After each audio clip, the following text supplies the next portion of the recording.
Mr. August. Thank you. You did that on purpose. It's going to be the Lou Gehrig speech. The luckiest man.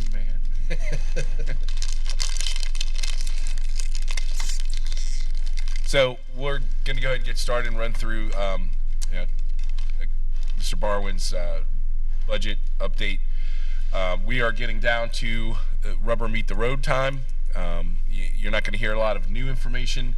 I don't believe we've heard much from the state in regard to their progress on their budget. With that being said, Mr. Barwin has put together a couple scenarios. So tonight has really got to be an evening where we jump in on where we are in the budget, what we can support to move forward for next year. So without further ado, Mr. Barwin. Thanks. Yeah, so a lot of tonight is just going to be a review of slides we've already seen, and then I've added a couple different tax increase scenarios towards the end. Give more of a look on that. So here's tonight's agenda. Again, we're going to review fund balance for the general fund and capital projects. We'll review the Act 1 index, the personnel request list, different scenarios, and then we'll go through timeline. So this is a slide that we've used since we started, the general fund balance. The top line there is the balance as of June 30th, 2023. And then going across, you have your unassigned, non-spendable, assigned, and committed balances. And then the total on the far right. The bottom there shows the balance as of June 30th, 2024. So our starting balances for this school year.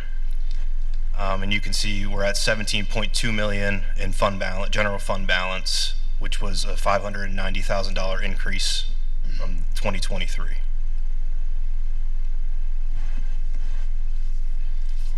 Again, this is another slide that we've seen, the Capital Projects Reserve Fund. This is a fund that hasn't really been utilized by the district over the past 10 plus years. There's minimal money in there, $256,000 as of March 31st, 2025. And this is a fund that, the allowable expenses, we could use it for debt service payments or capital improvements / projects. So the roof project that we have coming up for James Bird or any other summer projects could be pulled from this fund. And I know we discussed last budget and finance meeting of a transfer out of the general fund. As you know, most districts do that, they set amount in the budget and general fund to transfer to capital projects each year. So they build this capital projects fund for projects down the road. As we look at our 5-year and 10-year plan, when we get to that at a future meeting, this is a fund that we really need to, think about funding more adequately down the road. And I'll say, a lot of districts use, if you have a surplus at the end of the year, so say our revenues are greater than our expenditures come summertime, districts usually transfer a portion or all of that over to this fund, again, for future projects.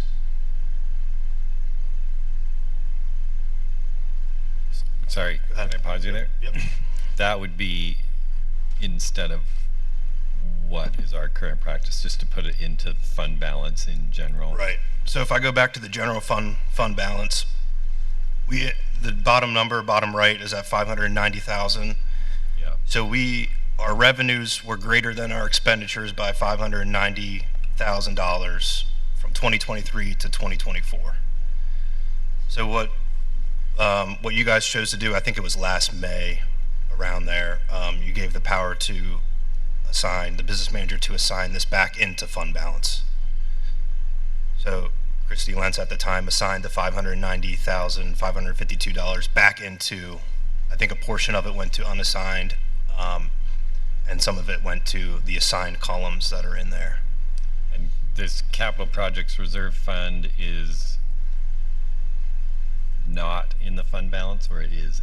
Correct. It's a separate fund. It's a separate fund. Yeah, they're two different things. So we could do something, I don't know, whatever you would think, but something like just split it in half and put like half in, or whatever amount. Yeah, I wouldn't say, so we have, on the general fund, we have like a capital outlay or a future capital projects line item, like in the middle towards the Yeah. bottom there, which is about 4.8 million. It's better suited to have a portion of that, I would say, over here. And that way, at future meetings, if that's either here or at facilities meetings, we can come with our 5-year plan, summer projects that we know are upcoming, and take them out of here instead of having them in this general fund balance. Yeah, but at the end of the day, we do need a mechanism where we're growing that capital projects reserve. I mean, obviously. So this may be getting into the scary accounting weeds, but what's the difference between having it in the fund balance and having it in that separate fund? It's just better suited for over here, and it kind of mixes in. So if you take it out of fund balance, it mixes in with your general fund budget. And in a sense, it kind of makes it harder budget to year because, maybe you have a project that's 1.4 million that year, and it's coming out of there where, the next year maybe you only have 500,000 worth of projects that year. So it's kind of ebbs and flows year to year, where you can make a consistent general fund budget if you put those in a separate fund. You have those in a separate fund. So temptation to spend it on things other than facilities. I got it. Like what the federal government did with Social Security. So last year to this year, we had $590,552 extra left over. Yep, from July 1st, 2023 to June 30th, 2024. Has this been an average? You ended to the good. Do you know? I can check into that to see if we ended with surpluses year to year instead of if we've ended with that instead of deficits. I'd like to know that. So, Fred, remember we got a one-time gift from the governor in the Ready to Learn grant, the equity monies that was somewhere around $1.6 million that we had not budgeted for. So that's really kind of the thing that tips us into the good for last year. We are slated to get that money again, but you never know at the state level whether that's going to happen or not.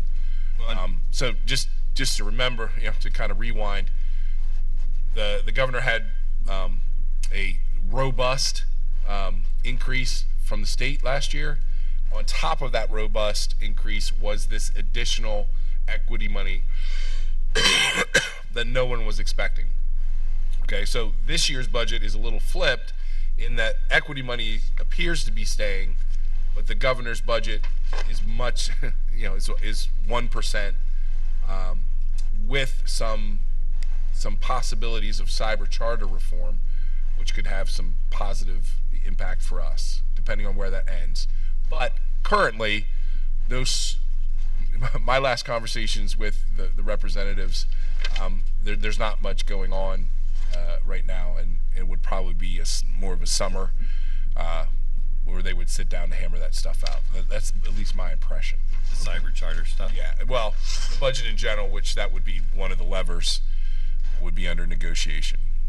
Now there's Budget won't be in on time. I definitely don't think it would be on time. 30th. Yeah. Now it looks like they're building a warehouse off of exit 24 in the field back there.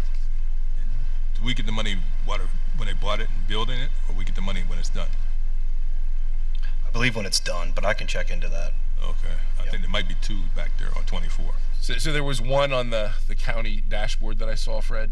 Two agricultural, builds that were in our zone from Cumberland side. Oh, yeah. They've already cleaned the land off with the tractors and trailers sitting up there, sitting on the property.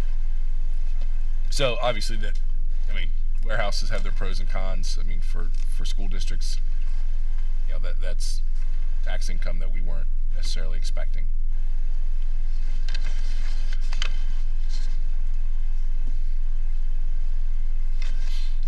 So moving on, just review the Act 1 index again. We're at our Act 1 index for this upcoming year is 5.3%.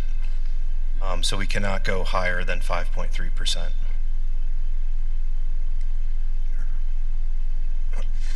Just reviewing the expense drivers again for next year. Personnel needs with increased enrollment. We'll get to the personnel list in a few slides. contractual increases to salaries. Again, we're still in teacher union negotiations, so that still needs to play out a little bit until we have a definitive number for them.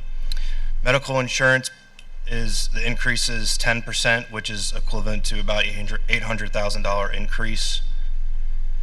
And then our cyber charter enrollment and non-pub tuition costs, we're looking at probably about a $600,000 increase to cyber charter.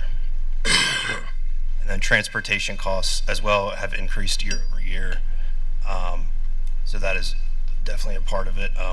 We are going to go out for RFP. The board approved that in the last meeting, so that'll happen in the fall of 25. Is transportation just fuel? What else do we have with transportation? Just fuel? Insurance? Or do they carry insurance? Who carries insurance for it? Well, I think we both do, but they pay a higher amount, so they insure. It's their drivers. So the things that we pay for are like the buses, if we need any new buses, and then if there's any like contractual increases. So year over year, salaries might bump up for the bus drivers. That's kind of where it's negotiation time with Boyo on what percent we'd increase the contract amount to. I don't know the specifics of it. That's Oh, okay. I'm sorry. Mr. Bybee could probably answer more around the transportation contract. Okay. But I know they're in negotiations, I believe, for that 1-year deal for next year. Okay. What falls under non-pub tuition? Are those all the So those are the placements, schools? Yep. So I think that's the new story. And right? When we have those kids who we can't educate. Yellow breaches and Yeah. all that stuff. Yes. Okay.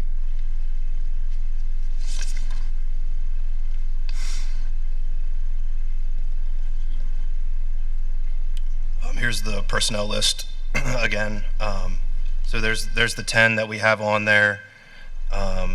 6, the top 6 there. Again, they're not really in any order, but the 6 up top are in the budget currently. When I get to the scenarios, and then 7, 8, and 9, and 10 I have on a lower section for the scenarios to show that what the cost would be for those.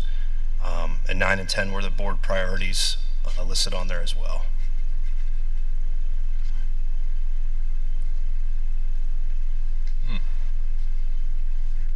So before you get to the scenarios, our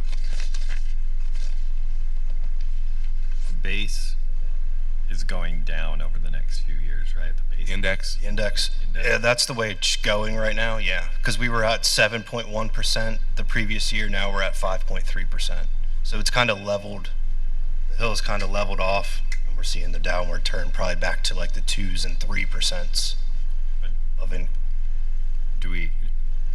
When do we find out what it will be the next? The fall of. Oh, that's handy. Yeah, it'll be I think October 1 it shows up, or the end of September for 26-27 school year. So We'll know. it's not at all projected out into future years. They do project it out, but it's an educated guess. Okay. So and some of it has to do with inflation, correct? Correct. Yeah, that plays a part in it. Yep. So rule of thumb will probably be somewhere around where we are this year, but maybe a little lower. My guess is probably closer to 4%, maybe. Okay. Yep. But I know in your update you said that's one of the things we should pay attention to is our one lever is going to be less powerful in coming years. Most Correct. likely the one thing we can control. Correct. Yep.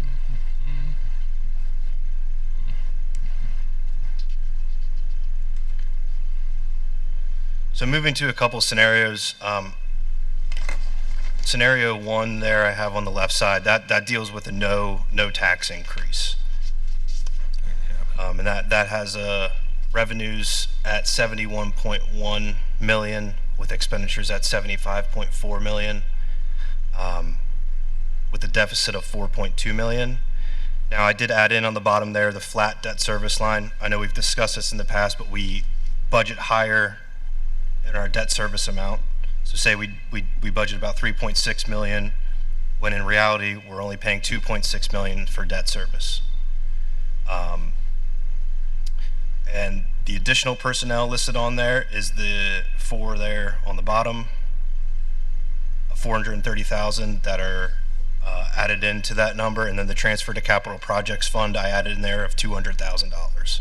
So if you add in those 3, the no tax increase would be about a $3.8 million deficit for next year. So just make sure I understand all these. Mhm. Everything is the same on all these scenarios except the tax. Tax increase, correct. I know I have scenario 1 on all of them, but there's an edit on my part. So the second one on the right there is supposed to be scenario 2, which is a tax increase of 2.6%. So you can see what that does to our revenues. It goes up about, $1 million. And that deficit with the other 3 grouped in is about $2.9 million. Moving on to the other 3 scenarios, I did a 3.5%, a 4.5%, and to the index of 5.3% all the way to the right. And you can see the bottom numbers there. We're looking at a deficit of 2.6 million, 2.3 million, or about 2 million. So the 5.3% all the way to the index generates about $1.8 million in revenue. There has been growth, so as the counties both grow, there's millage that is built in year over year, and we're looking at, with that, is about like 326,000 I have it estimated to be, with the county growth.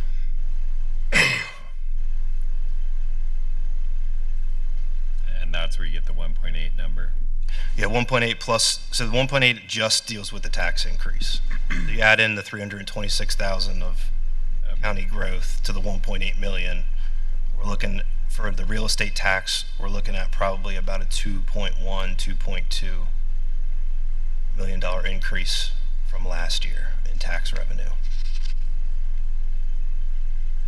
Still an astonishingly small number in terms of the overall budget. Correct.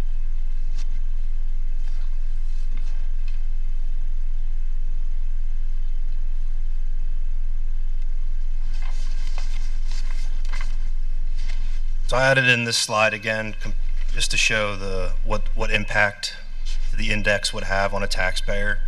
I updated the median assessed values there for Cumberland and Franklin County. You can see it's about, for a median assessed value, it's about $11 to $10 a month if we went to the index of 5.3%. And it goes all the way up to an assessed value of $500,000 on the right there.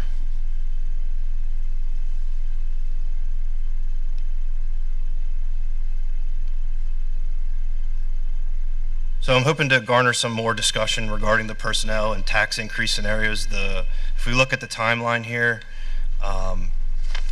April 28th agenda, so it's on discussion tonight, the proposed budget, but the actual proposed budget will be on for approval on the 28th. Again, things can change. The board, we can still change things from the proposed till we approve the final budget, which is June 9th meeting. So even if we approve, a 5% or certain tax increase for the proposed budget, we can still change from then until we approve the final budget. But I do have to submit this proposed budget to the state, so as accurate and up to date and what the board kind of wants, I can put a better picture together for the proposed budget that we'll be approving on the 28th.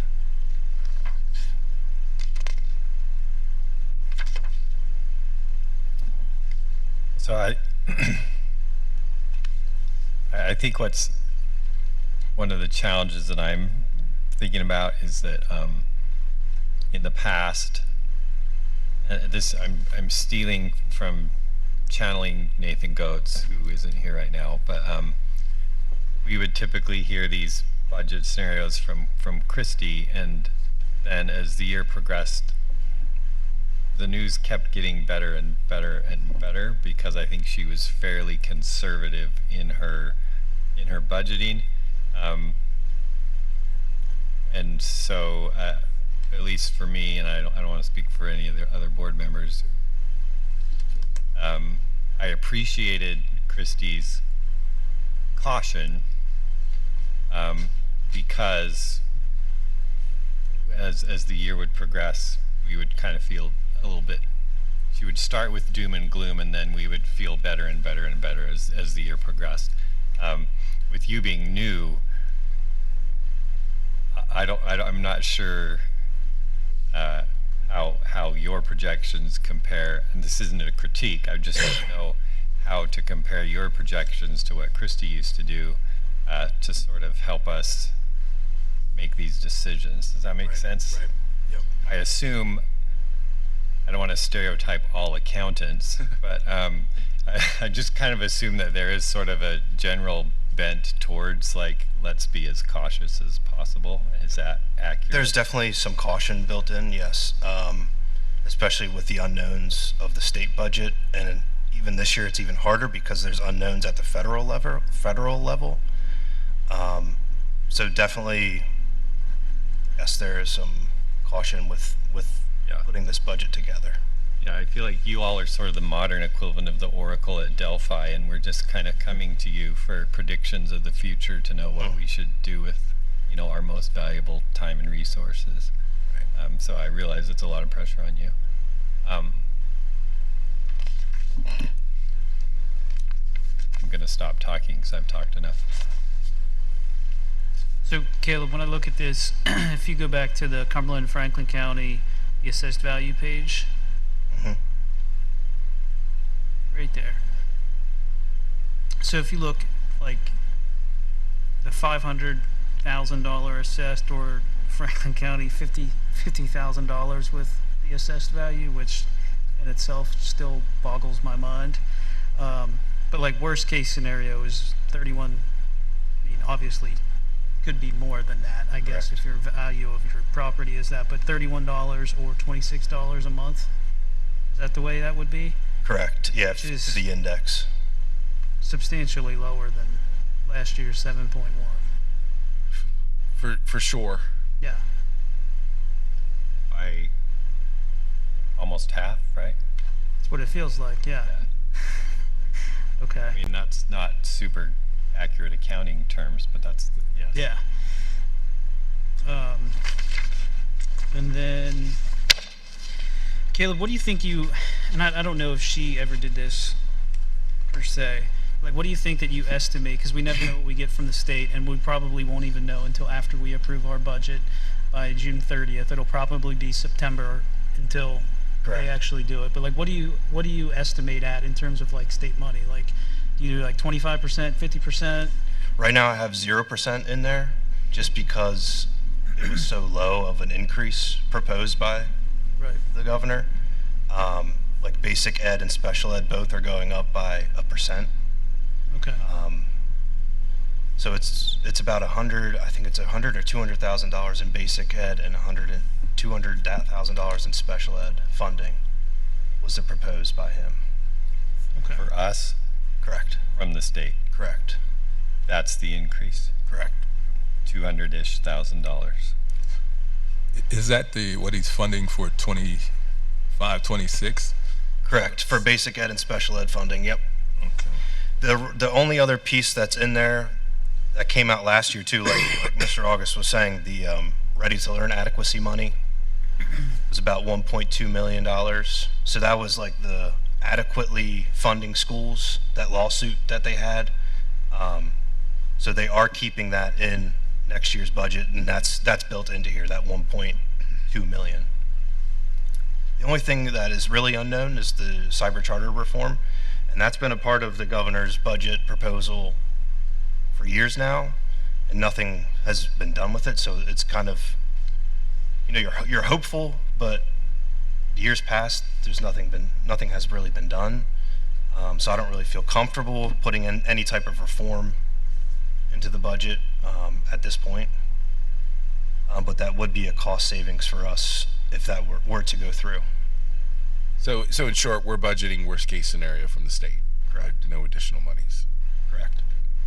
Goes back to my earlier comment about super cautious. Correct. And I will say at the interest, we've talked about this too at past budget and finance committee meetings, the interest that we make on our money. Interest rates have been high the past couple years. They've dipped a little bit, but the feds have kind of held them steady. When at the federal level, they trying to push them to lower them. So again, that's another cautious area of, we budget, like last year's budget had $300,000 of interest. So far this year, we've made $850,000 in interest. Just because everything we hear from the feds, from the federal level, is lower interest rates. The feds are going to cut them next quarter, and they've held them pretty much steady from last year. So that's another unknown factor of what interest rates, what will happen to those as we come into the fall of next year. What about federal funding? Is that included in this budget? Federal funding, yep, that remained, just like last year.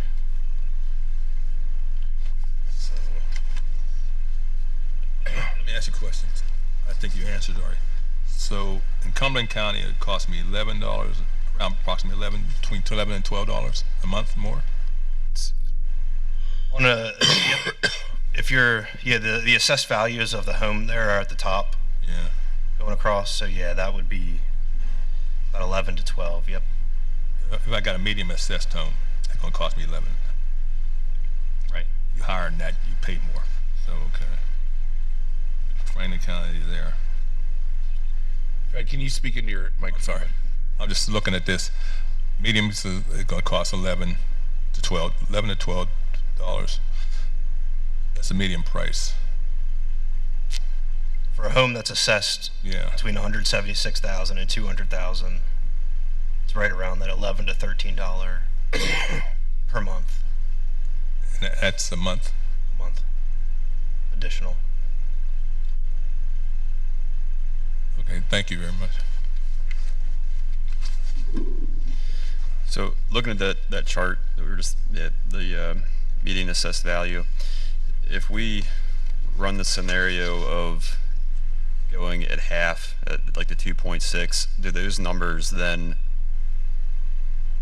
are they cut in half? Like the median assessed would be not 11, but Yeah, just roughly about, I would say. that follows in line with, so we're talking $5 or $6 a month, depending on if we tax to the index versus half of the index For a median. or a median. Okay. Yes.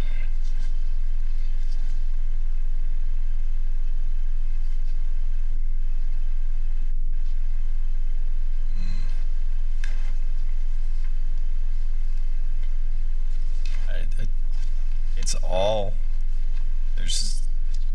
I feel like there's more uncertainty at all levels right now, state and federal, and that makes our job even more difficult.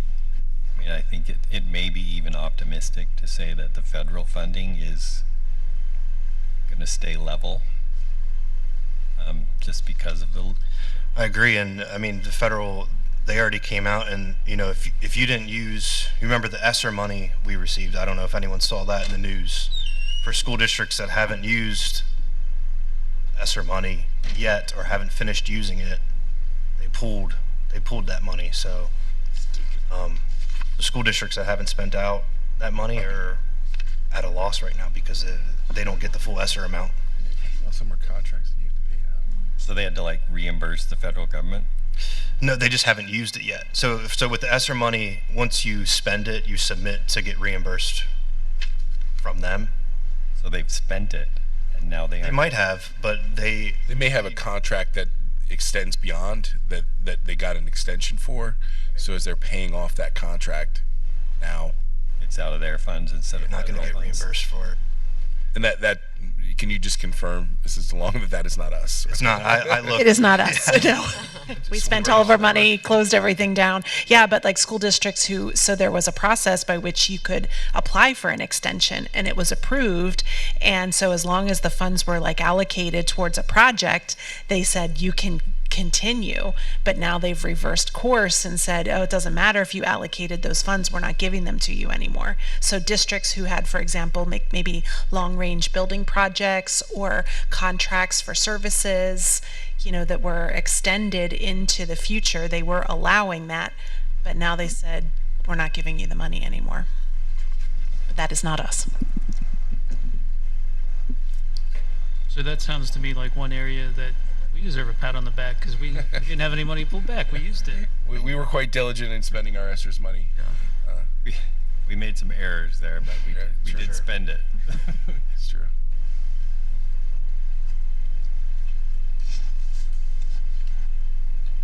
It might be helpful to just have an open discussion of where each board member is currently, what the thoughts are.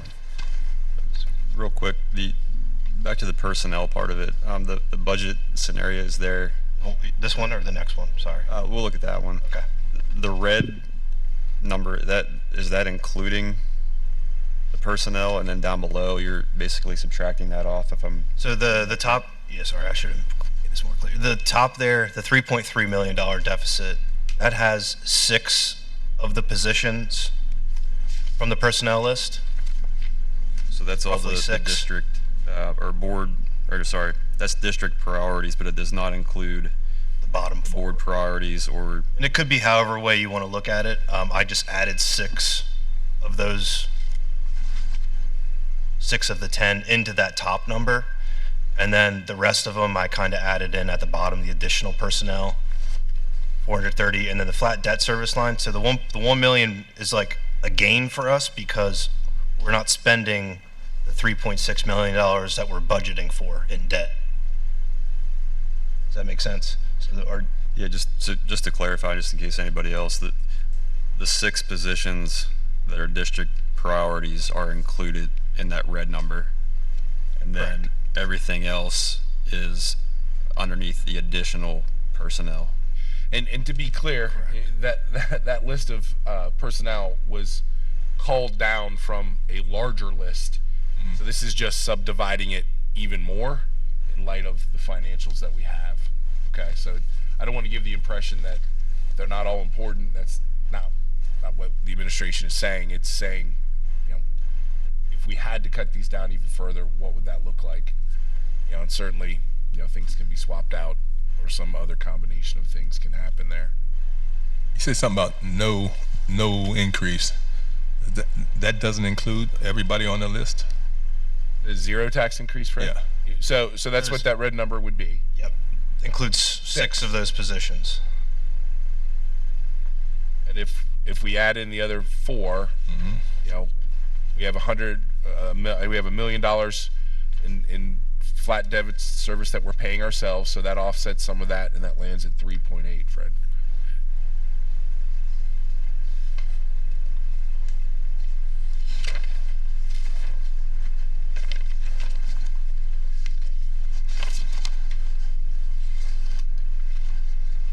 So again, worst case scenario, and what would be, let's say tax to the index, it's a little over $2 million. And that would include adding everything. Now, my other question I have is number 8 on that priority list.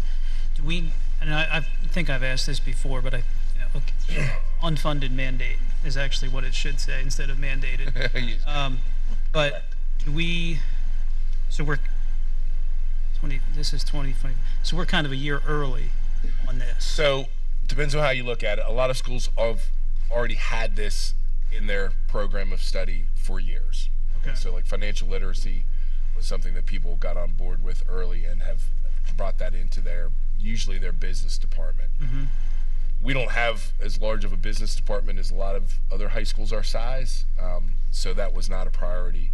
It's typically housed in that department, and so it's mandated for next year for us to do that. Which sorry to interrupt you. You're good. The reason for this one was not knowing what next year's budget looks like. yeah, which as the index comes down, like I totally understand, I get it. I was just curious, like also, like do we think, and again that goes into certs and everything else, do we think that we have any chance of being able to pull this off? So that would also be another reason why to stick it in this year is we would have that runway to be able to find a person. We would look this year to be able to secure someone for when it is required. And you know, my understanding is it can be taught in other departments, but it's one of those mandates where it's every student has to get it. Right. So it would be a big drain on, say, the math department or the social studies department to be able to pick up all those classes. You're Right. talking about 270 kids plus needing that class. And every school in Pennsylvania is going to be looking for one for the 26-27 school year. Those that don't have it are going to have to find a way to make it happen. So demand will go up and supply is probably not great. Business teachers can be more difficult to find than, say like an elementary teacher or something less specialized, for sure.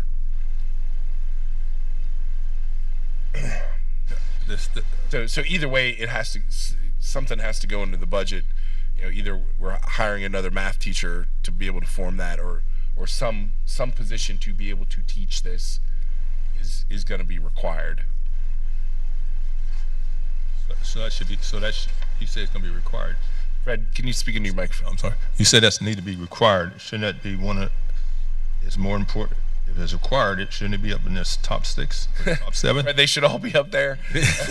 You can swap things out. You can add that one. I mean, from my perspective, it's not mandated until next year. But Getting ahead of it. Important. So.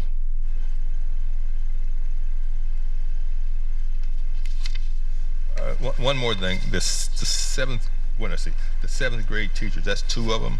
There's gonna be 2. Where, Fred, you're a little hard to hear. 7th grade teachers. There are gonna be 2 of them. You on this slide? I think so. General fund. No, where is that? Has it down. 7th grade teachers. The second one from the bottom. New 7th. General fund balance. Like where you were. Like where you were? This? No. The fund balance That's one. from when went over COVID with the classrooms and I believe it was 6 or 7 teachers I don't know. we were pulling. Yeah, that's better. That's what I'm know. You're looking at 2 new teachers at 7th grade. When they go to, is that for the bubble? So that's for the current bubble that wasn't addressed previously. So the middle school, you may remember, we had different grade levels. We had different teams that had different number of teachers on them. Uh-huh. So there were, 2 years ago, we had a team that was having classes that were in excess of 30 kids. Yeah, you're moving 12 to 13. So in order to balance that out and have the same number of teachers in each team, this board, a previous board, and I think the board maybe before that, was slowly bringing on 7th grade teachers to balance that out. So we're in the process of doing that. So to answer your question, those teachers were to get us where we need to be, like 12 teachers per grade level. Uh-huh. Okay, that when the bubble comes through, that's when we're going to have to navigate how we get those kids through the middle school.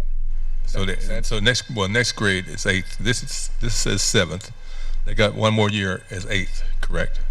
So the bubble's not going to hit the middle school for next year, 3 more years. So we have next year they're going to hit 4th grade. They're going to have 5th grade. 2 years. So 4th grade and 5th grade next year, you'll see the bubble hit SACE and begin to leave the lower elementaries, and then it's going to get through the middle school. Remembering that we're bringing 24 other kids from G Blues into that mix to exacerbate that situation. So this is just getting us to where we needed to be for the kids, for the 400 plus kids that we've had, since 9 years ago. That's not indicative of what we need to do to navigate the bubble. Okay, so at least in the middle school, you have a little more freedom. Class sizes can be a little bit higher than you would want at a lower elementary, but we'll still have some work to do there. Either internal transfers or program redesigns in order to get that bubble through the middle school. I guess the 7th grade part throws me off. You just need teachers. So the one grade level that did not have had an unequal number of teachers was 7th grade. So sixth grade had 12, eighth grade had 12, seventh grade did not. So that's where they were bumping in to balance out the team. Maybe to make this a little clearer, like those teachers are already here. Yes. Right. This was a way to Rather phase than them. rather than just like add everything, we kind of build it into the budget, and now we're pulling from that Correct. to pay that, like instead of saying like now or 2 years ago, like we're gonna add however many it was, to 2 or 4, whatever we needed. Right. Yeah, they're phasing them into the budget. Yeah. Okay. So that'll drop So they're next already- year once this is updated. They're already school employees. We just Correct. moving around. Oh, okay. Yeah, so we're currently where we need to be at the middle school, with the number of teachers that we have per grade level and per team. Okay. The seventh grade kids says this. That's what's throwing me off. We just need it. Yeah, I understood. Yeah, I get it. That business teacher you have on there, and that's not how I feel one way or the other, but is it the material and the class that is mandated? So it is. Is there it a is- choice to say, hey, we have math teachers, we can assign that to be done by a math teacher and drop a little bit of something else, or no? So there are standards that will need to be hit, that are mandated. I mean, they can be piecemealed out to different spots. That's probably the less ideal way to do that, because if you're taking something out of math class, what math unit are you taking out to put financial literacy in? So that becomes a little bit problematic from that. Like we pick out division instead. Right, right. Like how to make change, but you can't do long division. So that what I would say is the cleanest way to have that be a meaningful class would be to have a dedicated teacher teaching financial literacy to kids. Probably in a 9-week course of some sort. That hits all the standards that we're required to meet. I mean, I love the idea of it. I love the idea that that's something that every kid in Pennsylvania leaves school with, having financial literacy and some basic understanding of it. I just wish that we would. Yeah, you may remember our thought exchange that led to the Profile of a Grad. One of the top priorities was financial literacy that our community was asking for our kids. So there is a nice crossover between what the state is requiring and what our constituents or the board's constituents said they wanted to see as well. We have 12 of those teachers. We're not going to need 12. Oh, no, We're going to need one. only one. Yep. At the high school. At the high school.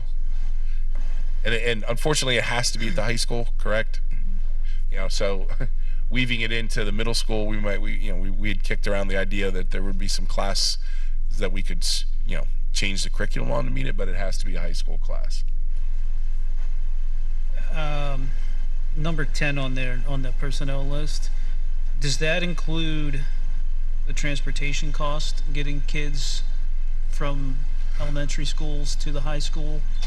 Or is that just the cost of the PE teacher plus the aide? That has transportation built into it as well. Do you roughly know what that is? I mean, again, a rough estimate, because I mean, like how many times would we be sending a third grade Right, class from Nancy Grayson to, depends on that. let's say James Bird, let's make them go the whole way across our 4-mile town. Right. How many Does times would, depend on that. yeah.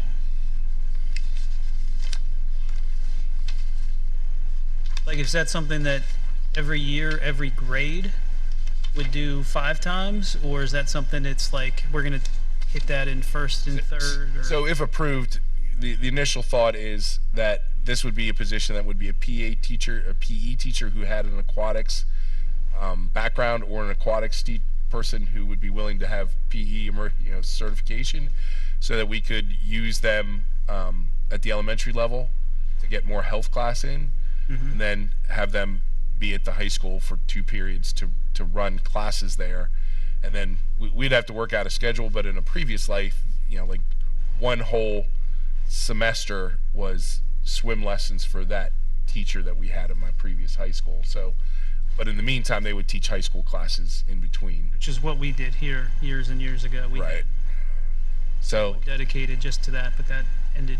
yeah, as we look to get, try to get more planning time for elementary teachers, that extra PE support can help, particularly as that bubble comes through. Along with the music teacher would be a key piece to get more planning time and maybe more efficient use of the music department as well. So, my forest for the trees summary, just kind of my thoughts on all this. As I look at that list, to me, that's, if we take all 10, that's, yes, we're spending a little more money, but that's, instead of just like, to borrow a phrase from Nathan Coates, instead of just like keeping the trains running, we're actually doing something new and different and better as a district that we haven't been doing. That feels good to me. And I know everybody hates a tax increase. I always say it's an investment in our community and in our children, and I understand that it's onerous for some people, but it's the one lever that we can control. And if we want to try to be a little bit better as a district and do some things that aren't just the bare minimum, and to sort of have our staff kind of match what we're seeing in construction with the new facility out here and new construction on some of our buildings, I feel like it all goes together as sort of, we are trying to make Shippensburg more than just a place that does the bare minimum, that we are really trying to do something a little bit different, a little bit new, a little bit better for our kids. And yes, it may cost a little bit more for some of our community members, but this feels like progress for me. I have a quick question about number 9. I asked this question before, and I apologize if it was answered and I just wasn't here to hear the answer. But on number 9, so the music teacher situation came up last summer, and there was discussion about getting a music teacher, but we sort of had a plan in place. And I was curious to hear a report on how that plan has worked out over the course of this academic year. So I would say we had a plan, and then that plan had to be tweaked to meet contractual obligations. I would say it's not a great fit that our high school band director is teaching elementary music classes. That's inefficient to my mind, and going between a middle school and a high school level would probably be more palatable. They're on a similar schedule. The elementary and the high school are on 2 different schedules. That complicates it. But based on seniority within the department, that's the way it had to be, because we needed additional support down at that level. We also wanted to keep and not sacrifice the things that are, to your point, good, in that the musical opportunities at the middle school, I would say, are pretty strong. In terms of ensembles, and particularly the ability to give lessons to kids and improve them as musicians. So that was preserved. But I would say it's a very clunky, inefficient way to do that. But there's needs at both ends. So a music teacher would help alleviate that. A music teacher would allow for greater flexibility about the length of, potentially the length of the specials that we can offer there, based on the human resources we have available.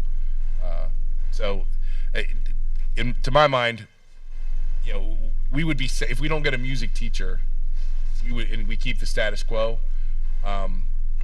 it's inefficient for that high school band director to be doing that. Or in order to satisfy other needs, we would have to change some programming, which I don't think would be good for kids. Does any of these affect the prep time for the elementary? Sorry, Mike. Does any of this affect the prep time for the elementary teacher? The 2 that would most impact it, Mike, are the music teacher and the aquatics teacher. So, if we can get the right combination there for that PE aquatics, we can get more special times down in there, where we need them, especially through the bubble. Coming through SACE is where we're going to need to make some plans for that, especially as we gap.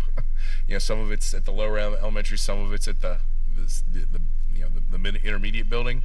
That those increased classes are a challenge to get planning time for everyone, and to make those specials as long as we an appropriate length of time.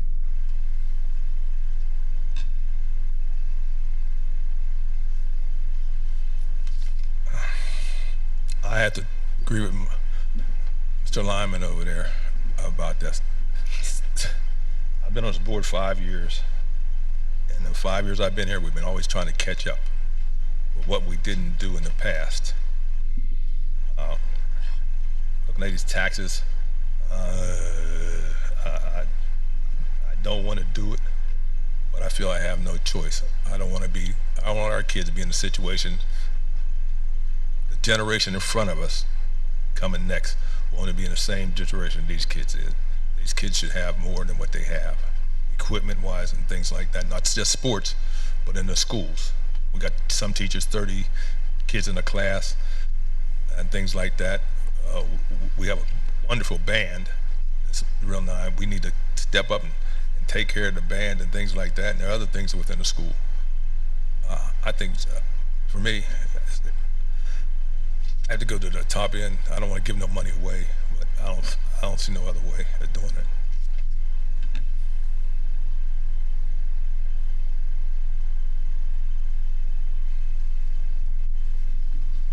Plus what we saved, 250,000 between 4.5 and 2.53. Is that how much you figure? In terms of the tax available tax revenue, how much money we save? It's roughly about 250,000. 250, somewhere around. 200, yeah. If you're asking between the two different scenarios of 4.5% and 5.3%, roughly, yeah, 250,000, almost 300,000. What's our budget for the year? 75. The expenditures there at the top would be 75.4 million. The revenues are listed below that, 72.9 or 72.7. Caleb, doesn't that compound though? So if it's 250,000 now, Correct. Yeah, it'll going forward, like that's money Correct. that you're never ever gonna get. correct. So I'll just add one more thing. Dr. Lyman kind of hit it on the head, and I said this last year at budget time. Is like I despise like taxes in general. Like I think everybody does. Like I don't like buying a candy bar at the store and paying. Or do we pay tax on whatever? Clothing, whatever it is. I hate paying taxes. However, the one thing that I think that I can understand or at least get behind with taxes is that I can like physically see the benefits of my tax dollars. And I see kids in our community, and I see teachers giving instruction to kids and making kids, as Fred said, like our next generation of kids. And those kids may not all stay in Shippensburg, and quite honestly, while it's been great to me, I hope some of them, they go see the world and go succeed in other places and take their incredible talents wherever. But like, I can physically see all the cool things that happen with us, with taxes that are, is it like 70% of our, I don't know, whatever the number, you've given it to us before, but most of our revenue comes from like local taxes, right? Yes. So 59%. 59. So when you see these kids come in here and do these presentations and whatnot, like they're able to do that because of taxes that everyone in our community's paid that's a homeowner. So that's kind of how I view it. Like I don't like it more than anybody else, and I think we're still playing catch up, from having either no increases or going to a quarter of the index, and half the index for years. I would like to see, in the future that our board, as our index comes down, that we get to a healthy point that we can have like a kind of gentleman's agreement amongst boards in the future, that it's like the index is 3, that we're in a hopefully comfortable state that we can do, just kind of come to expect like 2.5%, just to be steady. There's other districts around us that are kind of at that point. Granted, they may have a larger tax generating area than we do, but yeah. So Caleb, what do you need to hear from the board tonight? So, the timeline here, I'm gonna have the proposed budget on the agenda for the 28th. So I need to know what tax increase to put in for the proposed budget, to get those numbers to the state, and then on the agenda for the 28th. And then those will be advertised once approved. And it can change until we approve the final budget. So just because we agree to the proposed budget doesn't mean that it can't change.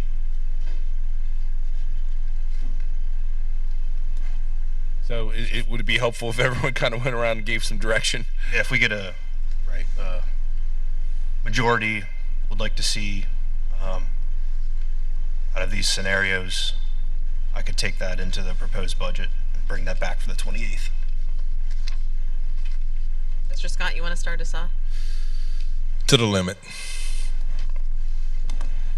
Yeah, I don't think anybody wants to do that, but given the numbers in our deficit, I'm not sure how we get around that and effectively move forward. Yeah, same. I'm comfortable with that. I just got here, but I've been looking at over this. I don't know. I would like to see the 4.5, but even the 3.5. Just my opinion. I know taxes are tough for a lot of people that times are tough right now. I'm comfortable with the index. I'm not sure about the expenditures part yet. Like, I mean, those personnel, the 10 personnel, I mean, there's, I don't know, an argument to be made either way about the business teacher, whether to do that now or later, or just put it in the budget and, sort of look for the right candidate. And in the meantime, you're sort of saving that money that you're not spending. I don't know.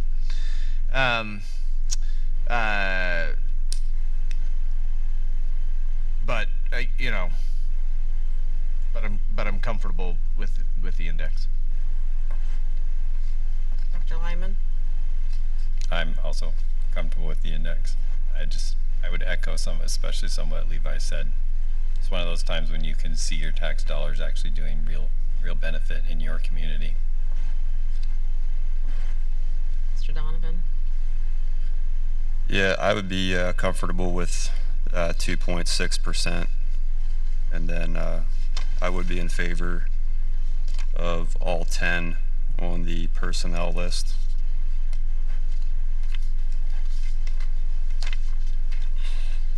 I think I'd be more comfortable with the 4.5. All right, thank you. I know that's probably in a very difficult job, among the most difficult decisions to make. So thank you for your input. Thanks for your consideration of those things. If there's any questions or anything I can answer from now until the 28th that you want to see, please just let me know and I can get that to you. Watch my house from getting firebombed.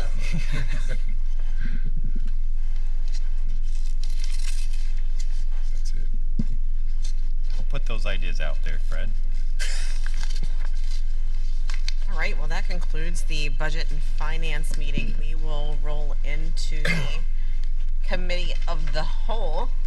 And first up, we have Ms. Fowler's STEM presentation.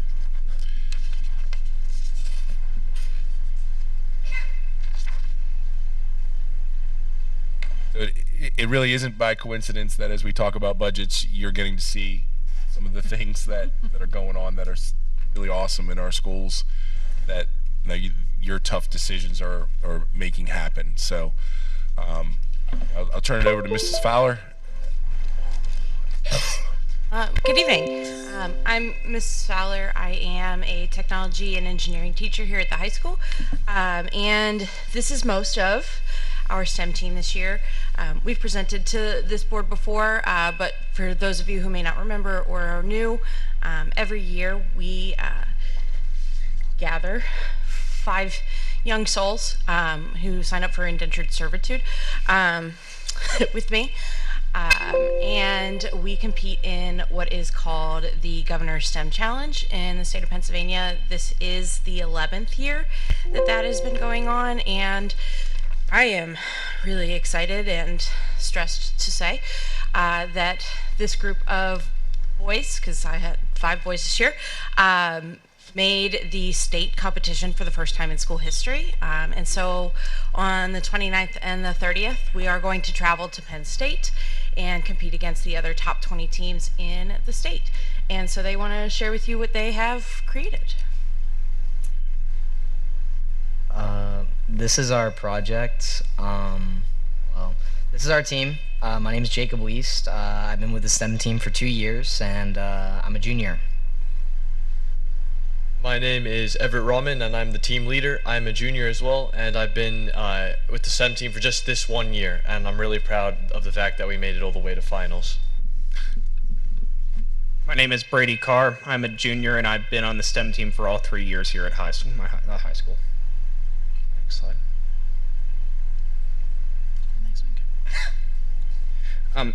As you said, the Governor's STEM Challenge is a challenge put out there to all the high schools in the state to try to create a project that in some way or shape or capacity is able to improve something in the state of Pennsylvania.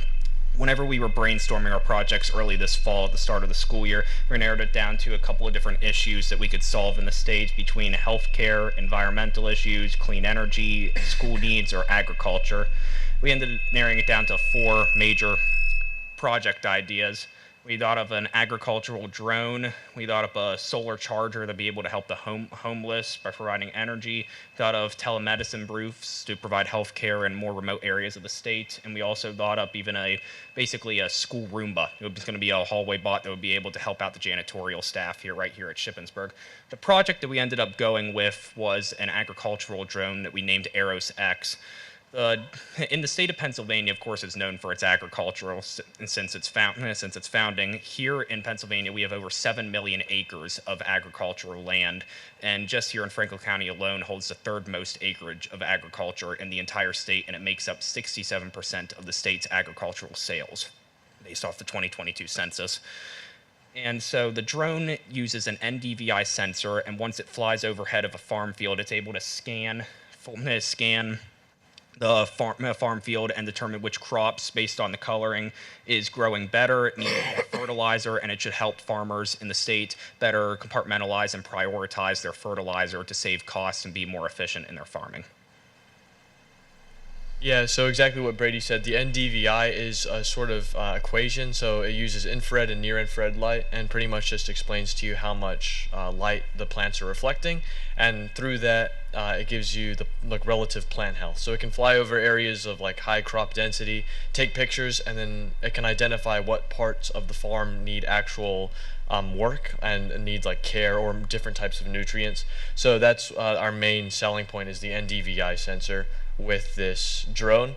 And we were also figuring out which type of drone we wanted. We ended up choosing a quadcopter drone because of its stability and its ability to take pictures. And then the way we accomplished this was through the Raspberry Pi, which is like a sensor suite type of computer, and it can take pictures. And then through programming, we made code that can calculate it properly and give us an actual picture that we can look at. And I think it's very helpful in regards to what exactly we're trying to accomplish. We also outfitted some sensors for temperature, humidity, and pressure, just so that we can get a general idea right overhead of the area of interest that we're trying to operate within. This is our project timeline. So in the beginning of September, we began putting together our team, filling in the missing holes from graduated seniors and those who wanted to take a break. By the end of this, we started the end of September. We started brainstorming ideas, as discussed earlier, such as the Roomba, and eventually in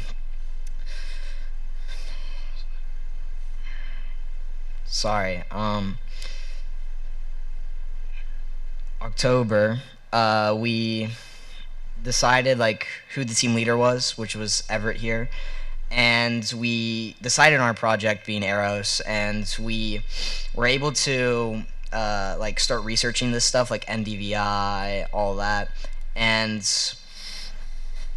during November we were able to purchase materials and begin the online poster board creation, which is what we needed for the project, like the submission, and we started using the drone, and also we began coding for the Raspberry Pi, which was mostly done by Noah Turner. He's not with here today, but he really did a lot for the project. And then we essentially were able to, using his code, make the camera scan the plant and test. The cameras were successful.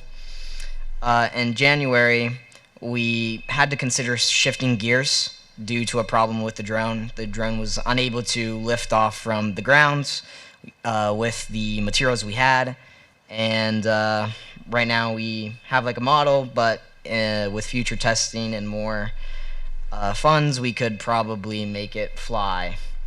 And essentially, the end of January, we're wrapping up loose ends, and yeah, this is a visual of what it would look like if you guys want to pass it around.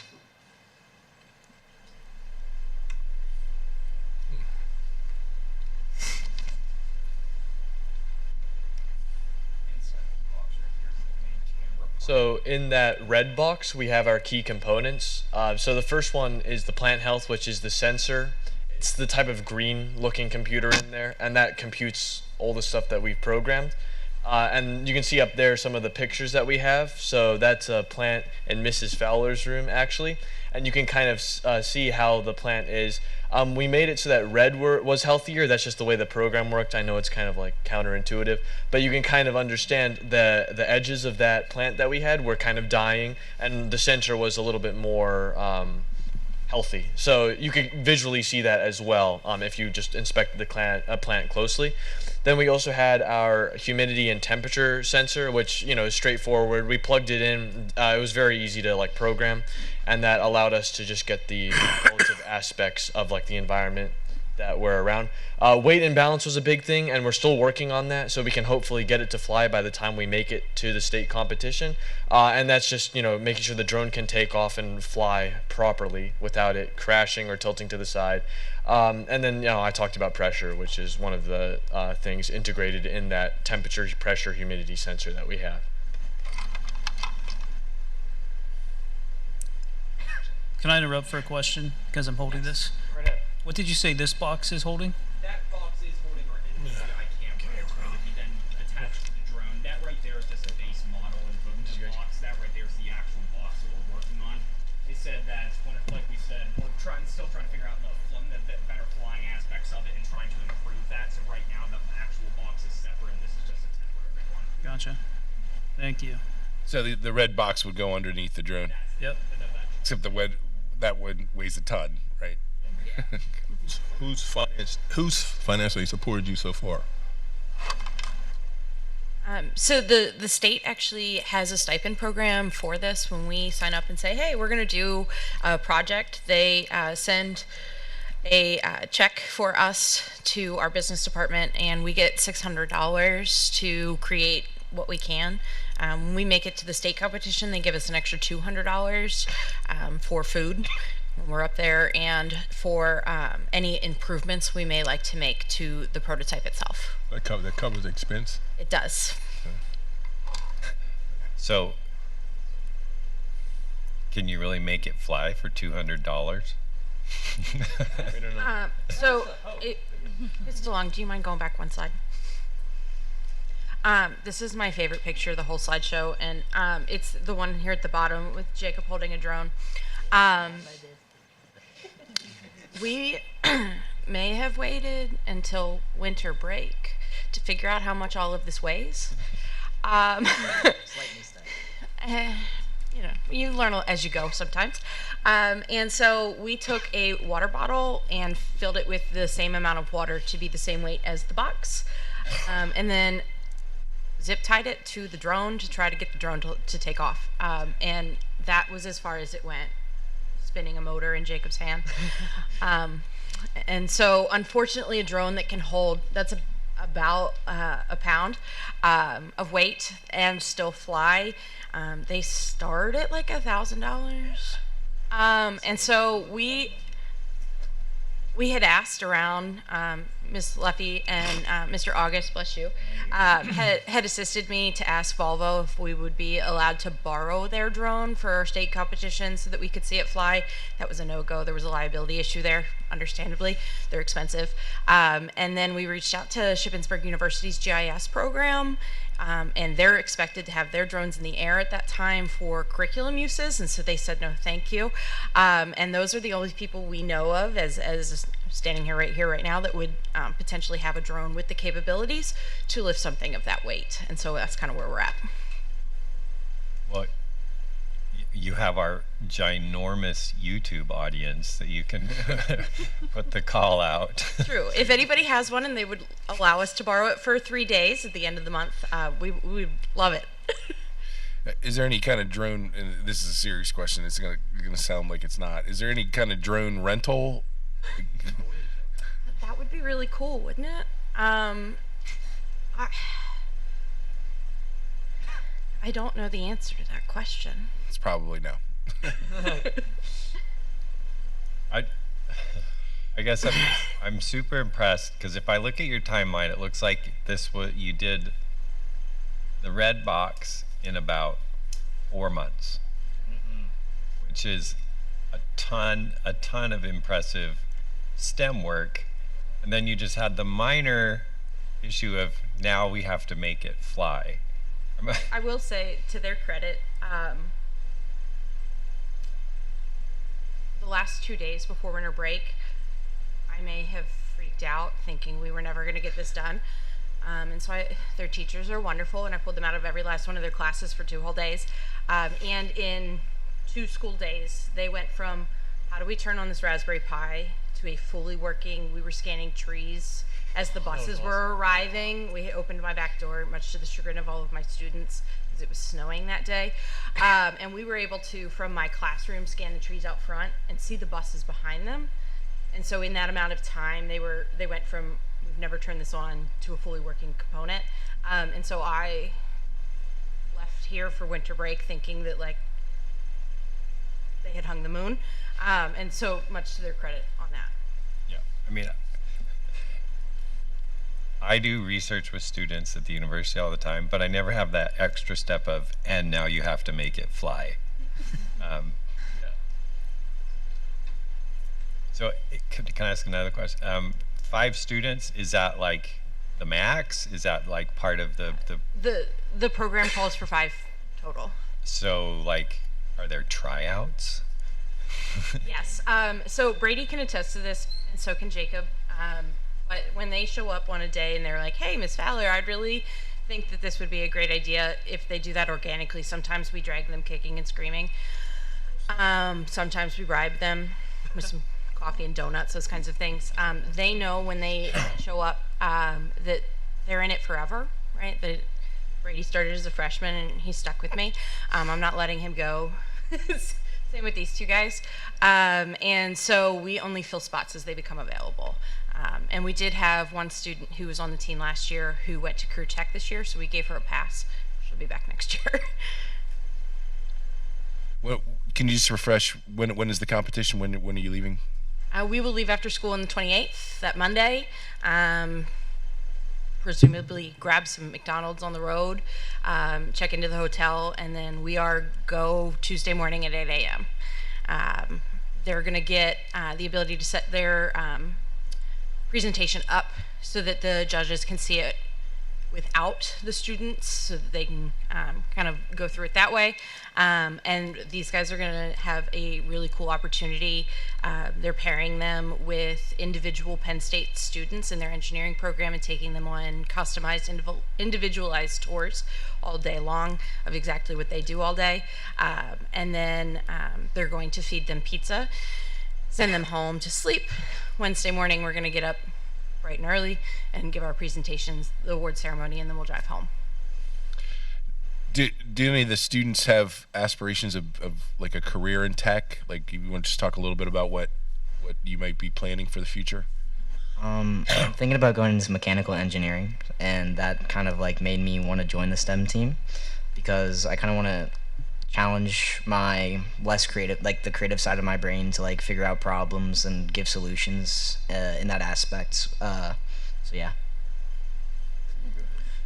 Not necessarily in tech, but I want to get a mathematics degree. My goal is to try to work in sports analytics and sports management and working on statistics side of the sports world. That's my dream degree that I'm going to be working towards. So while it's not necessarily the tech side of things, the math behind everything is still what I'm going for. The M in STEM, right? So. And similar to Jacob, I want to get my degree in robotics and control engineering. I think it's a really cool thing. I like the design side more, not really the math. So that's the type of major that I want to go to. And Jacob can attest to that. So this is local farmers that use drones to spray with now, locally, or no? So Miss Bolts is one of our ag teachers here at the high school, and she's been incredibly helpful for this. And she has a friend who works for the Perry County Agriculture Department, and Perry County has jumped into this with everything they've got. And so anecdotally, I've kind of picked his brain as to why is Franklin County not doing this everywhere, especially with our numbers, and right now it's cost prohibitive. Okay, so next up is our project video. So once we finish booting it, we pretty much just turn on a switch on the Raspberry Pi. It's like an actual physical switch, and what that does is just triggers the code to start doing what it was programmed to do. So every 5 seconds, 10 images are captured, because sometimes you want to get the best image out of the 10, so we can kind of compare them all and just look at them like more clearly. And then this repeats until we turn it off. So if, like, hypothetically we'd get it to fly and take a lot of pictures, there would be about like 300 pictures maybe for a short flight. So then we'd just kind of sort through them and find the ones that give the best data. And then this, it obviously turns like a grayscaled image, and then it like uses the NDVI formula on it, and then using the blue and red channels, that just pretty much gives us the picture that we actually need to see, so that we can kind of figure out the health of a plant. So we have a video right here kind of showing me and then Noah, who's not here again, and we're just kind of going through the process. It's an actual video. And here's what our program had. So we have the plant right here. The healthier sections will be in red, and then the unhealthy sections will be in like the yellow or the green areas. So it's just based off of the amount of light that it reflects. So yeah, once we send it, tell it to take a picture, and it takes a picture like this, and then puts the data into the system.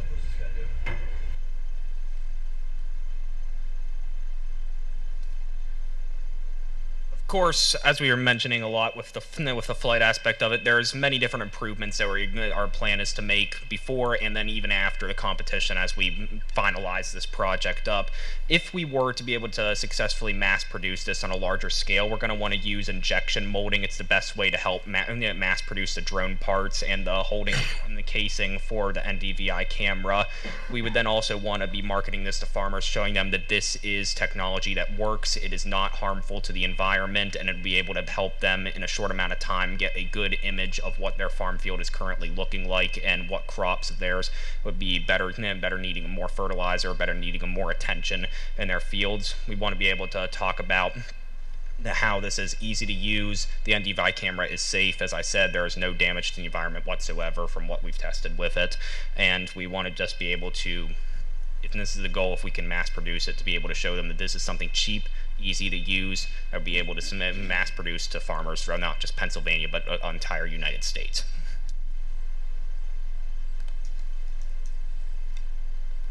So we had an industry partner. His name is Mr. G. Our team partnered with him. He's an engineer at Letterkenny Army Depot.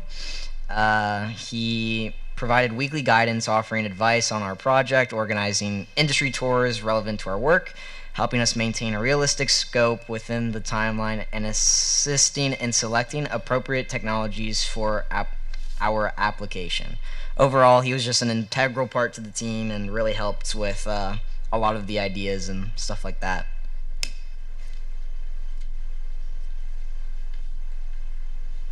Yeah, so these are our thanks. So we're obviously going to thank Letterkenny Army Depot. I know they use some of, well, they provided us with a lot of resources like 3D printing, which Mr. G actually helped us with. The red case right there, he was able to print that.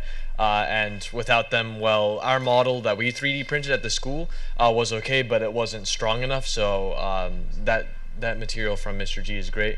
And then we also would like Miss Bolts, since she's an FFA advisor, she kind of gave us insight on what farmers really were like looking for, and she was just kind of telling us like how important this is for agriculture applications. And then obviously Mrs. Fowler, she's the advisor, so we couldn't have our meetings without her.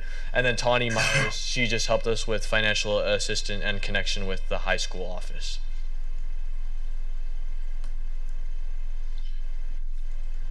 Questions? It's a great project. Are you trying to make one, or there's one out there, or just this is is this something you thought of and just doing? From what we've looked over and researched, this is the first type of drone of this kind that would be able to try to use NDVI sensors to achieve this result in scanning farm fields.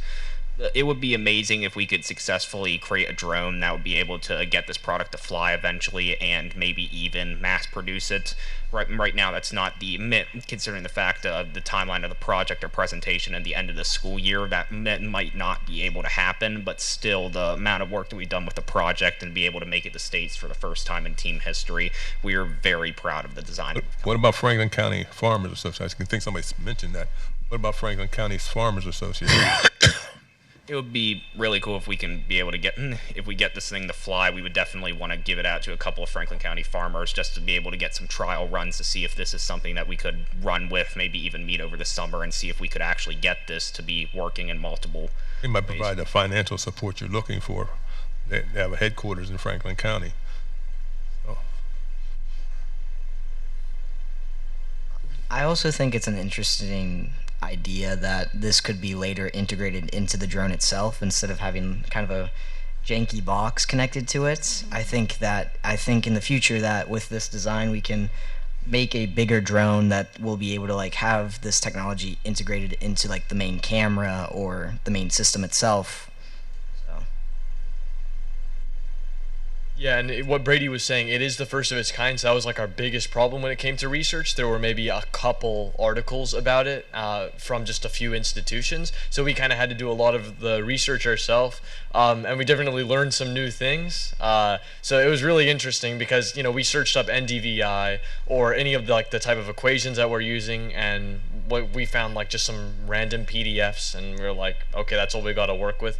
But it was enough, and we were able to make this, and I'm like really proud of it. So I know everyone else here is as well. So that concludes our presentation, and I hope you all enjoyed the project. Absolutely. Thank you very much for coming tonight. Good luck at States. We're already very proud of you making that, having that accomplishment. That on Shark Tank. Put that on Shark Tank. Yeah.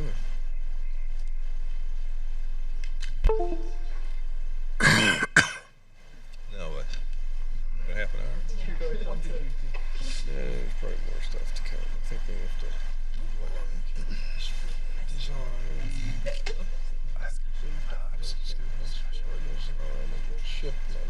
Not there. Head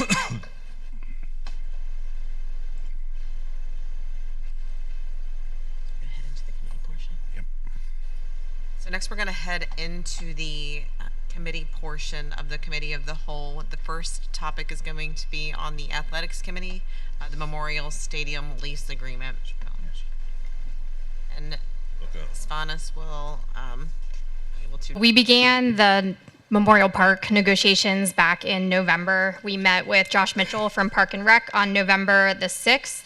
It was Mr. Kressler, Mr. Bard, Mr. Donovan, Mrs. DeLong, myself, and Mr. Mitchell with Park and Rec. We were told that we would have a lease agreement by the end of the year, so before January 1st, but we actually just received it last week or the week before. It was sent out to all of you.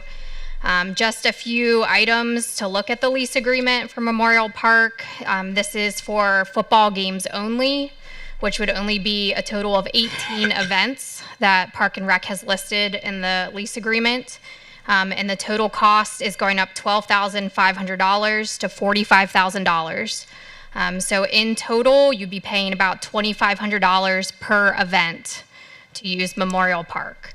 The school would still be responsible for all of the maintenance and custodial, so all of the mowing, the lining, and the cleaning of the restrooms and around Memorial Park. We were asked to have a response to Park and Rec by May 1st, so 30 days from when we received the agreement. Any questions on the lease agreement?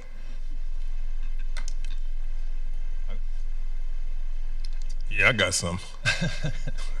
Go ahead, Mike. You ready? But I was waiting for Mr. Oggs to come. I guess my question is with regard to sort of the timing between when the lights might be up and when we could potentially play here versus Memorial. So those timelines are converging. There's still some unknowns, but we've had a positive response to the resubmittal of the traffic plan in collaboration with the borough and the borough engineer and the borough solicitors. All indications are that there is a way forward. We've selected that for, or K&W has resubmitted that to them, this week or late last week, to move that forward. We believe that we have every belief that it's going to be approved. The difficulty is they can't give final approval until it's finally approved, and so they have their own processes to go through. We can order in talks with them. They were supportive of us ordering the lights and doing all the electrical work up to, but not including putting lights up. That timeline for approval is somewhere around the end of July, beginning of August. The installation is sometime at the end of August.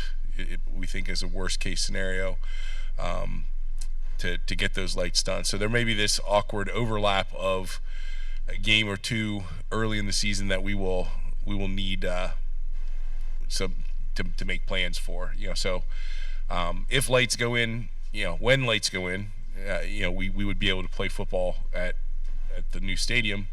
We wouldn't need those other games necessarily. And I think from Sarah, can you just articulate, if we don't have the park agreement, are we able to function with our sports and games and practices? Yeah, so a majority of our practices on the turf would primarily take place during the summer, beginning of the fall, and towards the end of the fall once we have lesser teams that are still participating. But all contests would be held on the turf field. So it would take some scheduling and coaches to all be in agreement, but I think at this point they've wanted this for so long that they are very willing to work together. And for scheduling, for instance, you would have a junior high football game, maybe the same day as a soccer game. Your varsity sport would take the priority of the evening slot, and you would move up your junior high football game to like a 4:00 start, so that you'd be able to fit both contests on the turf. And you'd be looking at more Saturdays as well, just so that you would have everybody on the turf field. But it is something that 100% can be done. Including football, varsity football? Yeah, so that's including all 3 levels of football. So what I'm hearing is that we could potentially, with a little bit of scary unknown in late August, play football here on our campus. Yes, I think that's definitely the impression I was under from the borough and those parking meetings. I think the faster we can get the lights approved and begin those processes, to get those materials here on site, the better off we'll be, to facilitate that happening. all right,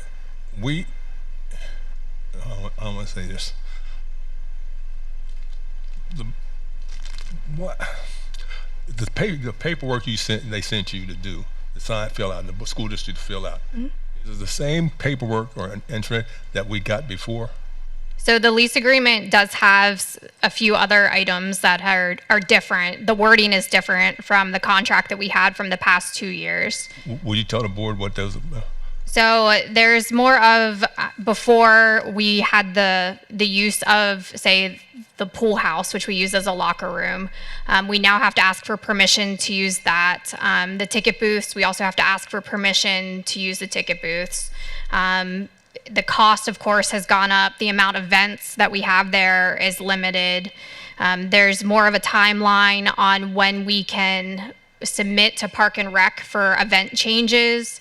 If we have any weather conditions that occur, the Park and Rec will decide whether or not we have those events by, I think it's like 10 o'clock in the morning, the day of a game. Before, I was able to make those calls, and 10 a.m. for athletics is very early to make a decision on whether or not we play a game. So it's just little things like that. Reading the wording is just different than the past 2 years. But money-wise, let's say, the money-wise. So this lease agreement went up $12,500. So it's at $45,000 now. But other than that, they're like the food vendors. So we are still permitted to have a food truck at each one of the games. And then one game we can have 2 food trucks, but we have to, of course, have that all approved by Park and Rec. The band boosters, the football cheer boosters, all of those groups have to submit proper paperwork to be approved. Sarah, to your mind, is there anything in the contract, this contract, that speaks to the necessity of a $12,000 increase? I mean, are we getting any more for a buck? So we're not gaining anything with this contract compared to the last contract. We're still, like I said, responsible for all of the lining, the mowing, the cleaning, and also it's just the price has gone up for less games. So when we met with Park and Rec back in November, they said we had 37 events at Memorial Park last year because they were counting each. If you have a JV and varsity, say, soccer game on one night, we count that as one event. They counted that as 2. So they said that we had a total of 37 events last year at Memorial Park, and now we're down to 18. And I was told that if someone asked to use our stadium, we had to go through them. If somebody asked to use stadium, we had to send them down to them first. Is that true? I didn't see that for the multi-purpose field. Okay. I just heard this, so that may not be true. I mean, it's our facility. I think it might be just Memorial Park, what this agreement would cover. Right? Yeah, but they want to use Memorial Park. They go to Memorial Park. They go to Memorial Park. They wouldn't come to us. I'm sorry, Fred. Yeah, I'm sorry. If they're going to Memorial Park, they wouldn't come to us. They'd go right to Memorial Park. But I was understanding that if we have our own facility usage policy and procedures. So what about the practice field, the Pizza Hut field? Do we need that? So it is in the contract that we would still have use of the Pizza Hut field. For this spring, we have not used the Pizza Hut field for our middle school soccer practices. We put both of our practices back at the high school, what's this grass field, and then also the middle school field. The Pizza Hut field is not in the best shape. There's some gopher holes back there that we were worried about. And it's also just for safety and security, having our students here on campus for practices, especially the middle school age group, so we're not sending them down to the Pizza Hut field for the spring. For the fall, I would have to speak with the coaches to see if they wanted to even go back to the Pizza Hut field because of the shape that it is currently in. Have you been across that field at all? I was told it has big holes in it. It's not. It hasn't had the upkeep like our grass fields do here. So to just maybe clarify Dr. Goetz' question, are we okay not having access to the Pizza Hut field? We're okay not having access to the Pizza Hut field. Again, it would just take coordination with the coaches with practices. Do you have adequate time built in for the band on turf field so they can practice on a turf or a lined field and all that? So the band for the turf field, they have is first and second block, first block. Becky's not here, but they have actually, they go out during the morning time for their practices. They did the same thing back here on the grass field in the fall. Very good. I don't know, I read over that contract several times, and it just seems like an awful lot of money. And the verbiage was, I thought some of the stuff in the verbiage was ridiculous, in my opinion. That's just my opinion. Yeah, we also have to, another item, request the use of the Peace Garden this year for parking. If we need overflow parking, we do have to request that with Park and Rec. We also would need to request the use of some of the grass areas for parking that we did before. So there is verbiage that before we were able to, now we have to ask for permission. Well, one that really stuck out to me, and I read over it several times, because was that we had to ask him permission if we wanted to have somebody else on the field other than a school function. You know, like let's just say, I don't know, let's say midget football called and said we'd like to play our championship game up there. We would have to ask his permission from what I read. Maybe I read it wrong. Correct, because it's not a school district event. Function, correct.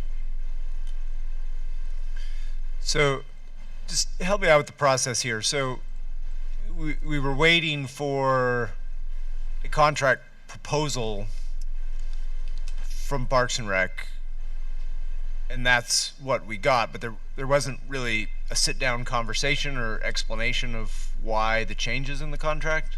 Is that what I'm hearing? So no, we have not had a sit down with Park and Rec since we received the lease agreement. We usually did that at the athletic committee meeting. We would receive the lease agreement and talk at the committee meeting on any of the changes and then go back to Park and Rec. So but it just feels a little strange because I think we're all sitting here a little puzzled, wondering why this, why that, but the people who would answer those questions aren't really here. So that, I feel like that conversation needs to happen. Sarah, we've never had a 30-day. We've never had a 30-day.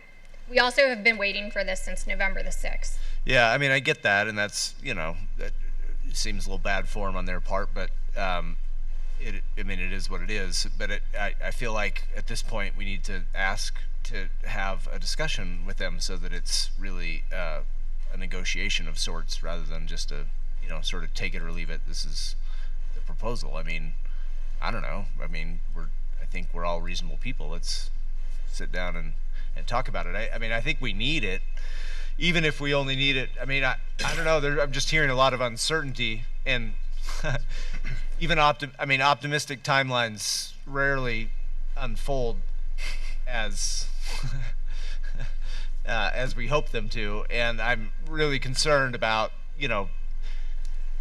suggesting that we're going to have full use of our multi-use facility, by mid-September. I mean, maybe, and if we do, that's great, but we've got to have some sort of contingency in place, because that seems, just the way timelines go, that seems unlikely.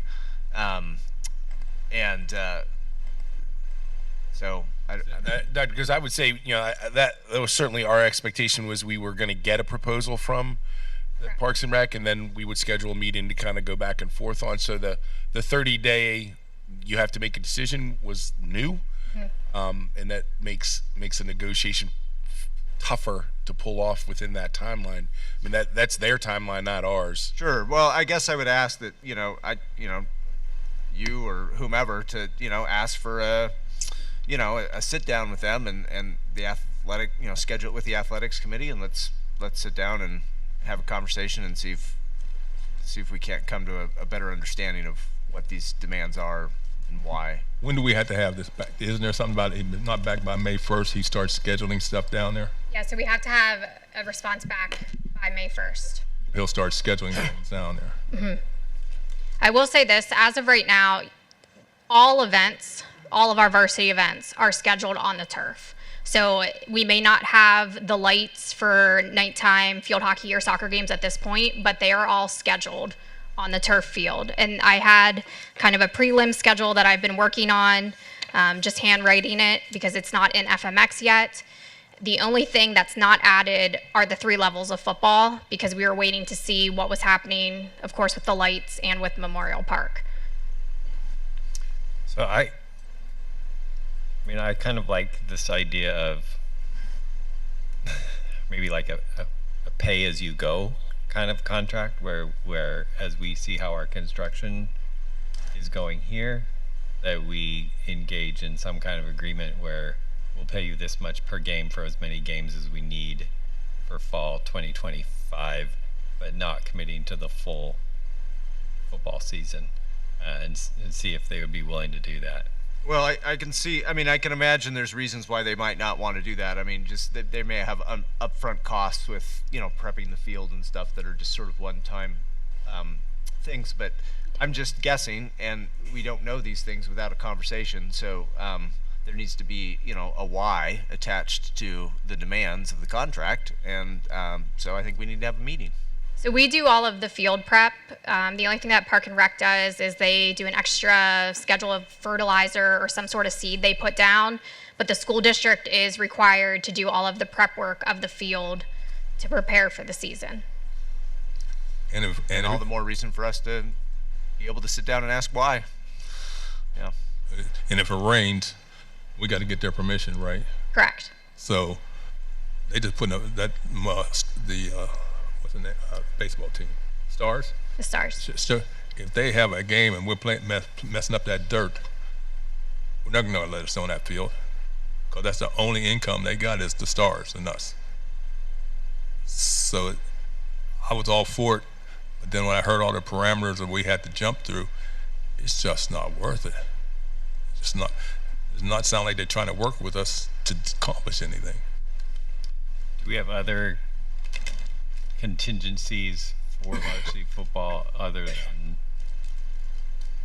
Memorial if our facility isn't ready? Like, would the university let us use their, but then they don't have lights, so we don't really have other options. The other option would just to change home games to away games. Away games. Which isn't great.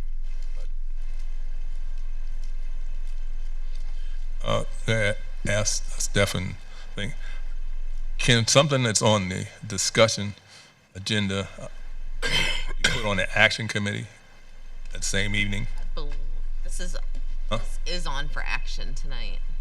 About the stadium? Yes. Okay. This is on action. Or what about the lights? Yes. Can I move the lights up? It is on action as Lights well. and this agreement are both on the action agenda. So if you know, if there is consensus to table the lights, or not the lights, the agreement, then the board would make a motion to table it. We could bring it back and try to set up a timeline. The issue would be we'd have to get that done between now and May 1st, according to their letter. I don't know if there's any leeway on that, which only gives us that one board meeting and a holiday break in between to set that meeting up to negotiate. Was there any talks in the athletic committee meeting that would have led you to believe that the contract would look like this? I mean, from sitting there, no. I mean, I was a part of the last agreement we had, which was the first time our district did a 2-year lease agreement. And we had like 3 to 4 meetings back and forth, talking like this, talking that. There was obviously the one thing that came up before was like, how much is the lease for? But I mean, we broke down things as far as like food trucks and everything else. And this time we met back in November, and like when we got the email of it, that was the first that I'd heard anything at all with an update. That meeting, talked about plans, that they had, which you're seeing come to fruition a little bit with the local baseball organization. There was some other things that, he had mentioned that night about possibilities for down there, but yeah, I mean, it was nothing that made me think that we were gonna, not see it for a couple months and then also have like 30 days to give an answer back. And I will say I followed up every week, kind of religiously, almost the same day every week, to find out where we were at, that I could bring it to the athletic committee and that we could negotiate and look at it before presenting to the board. We believe you. Well, I just wanted to make sure that you knew I Got it. followed up.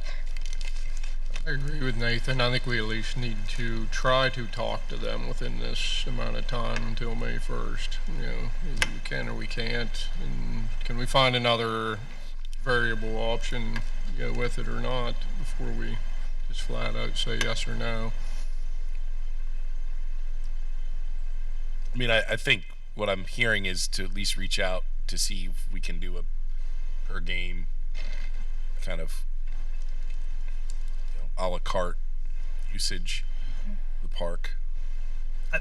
Not to interrupt, but like to me, even looking at it, the verbiage that eliminates every sport other than football, like I just personally have questions like why did soccer go away? Like that's just a question that I have, but like we didn't have any dialogue back and forth, so like I don't know the answer to that, but I'm just interested. Like we heard a community member a couple weeks ago talk about like senior nights with soccer. If there's no lights on campus, senior night has happened, at the park before. There's been multiple games at the park with boys and girls soccer. So like that was something that when I read it, it just didn't quite make sense to me, but we didn't necessarily have that back and forth to figure out why.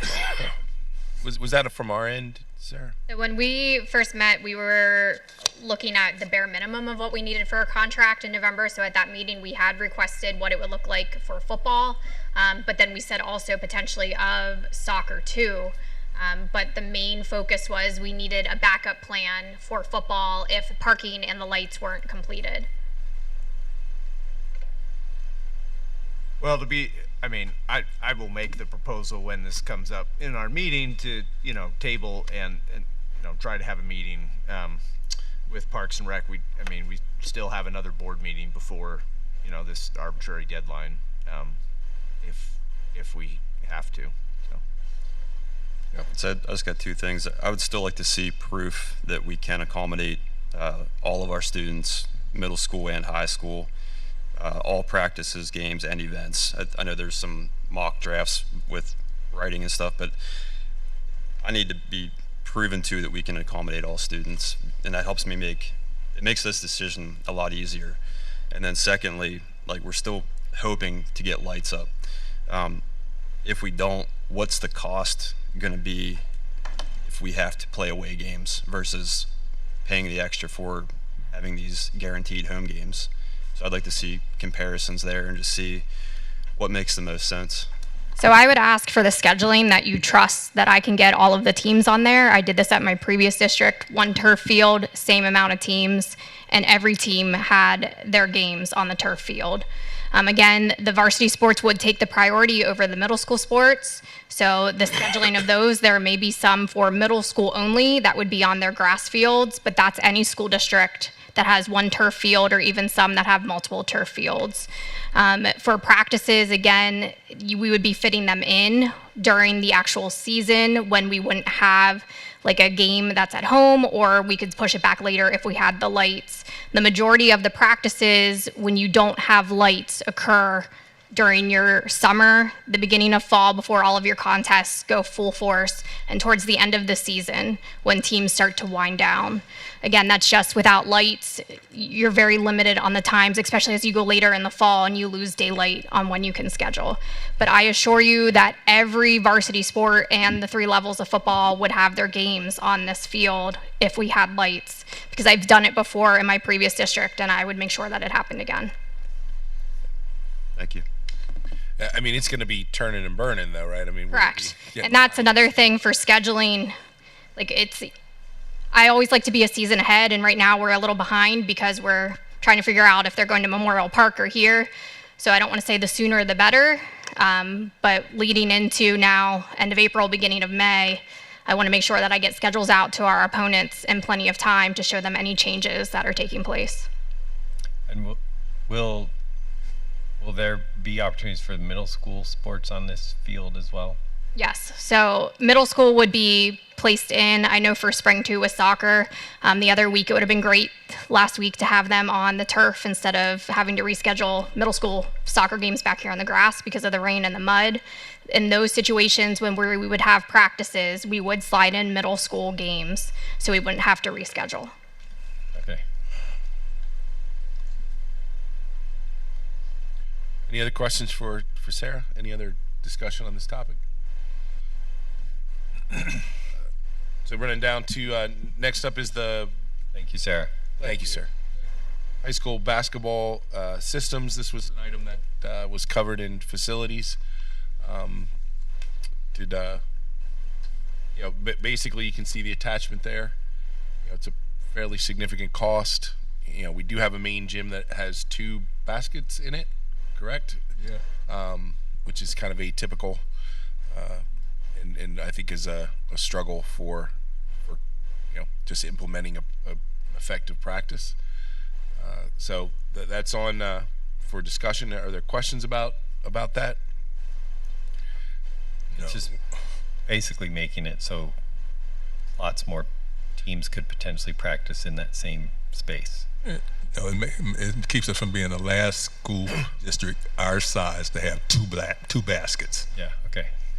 So we would be adding 4 more baskets. Yeah. The system to have a total of 6. So could you theoretically have like 6 baskets? Because you can't. The 2 main baskets, if you turn them to the other ones, they go back and forth, and it keeps the coach. When you got 20 some ball players trying to keep eye on all of them on 2 baskets, that's not easy. I think what it would do is you would be able to practice 2 teams at once. Like maybe that's what I was freshman asking. team and a JV team together, or a 8th grade team could practice with a 9th grade team at times, or whatever the case may be. So it's just more efficient use of the space. Yeah.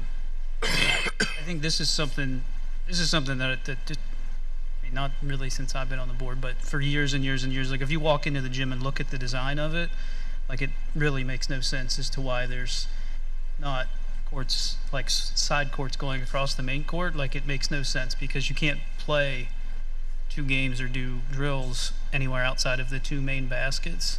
So I think that's, this is something that's been talked about years and years and years ago. And then as a board, we did not do any renovations to the gymnasium with I can't remember. Like Ship Proud.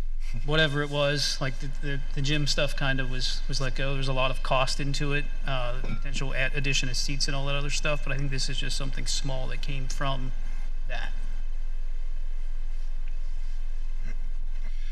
Next item is SACE kitchen floor replacement. This was another item on the facilities committee. This is a sanitation issue that can potentially get us flagged for not having an appropriate level of cleanliness there. It's been, Daryl's been working hard to nurse it along, but in his opinion, it's time for us to look at a more permanent solution. Questions on that one?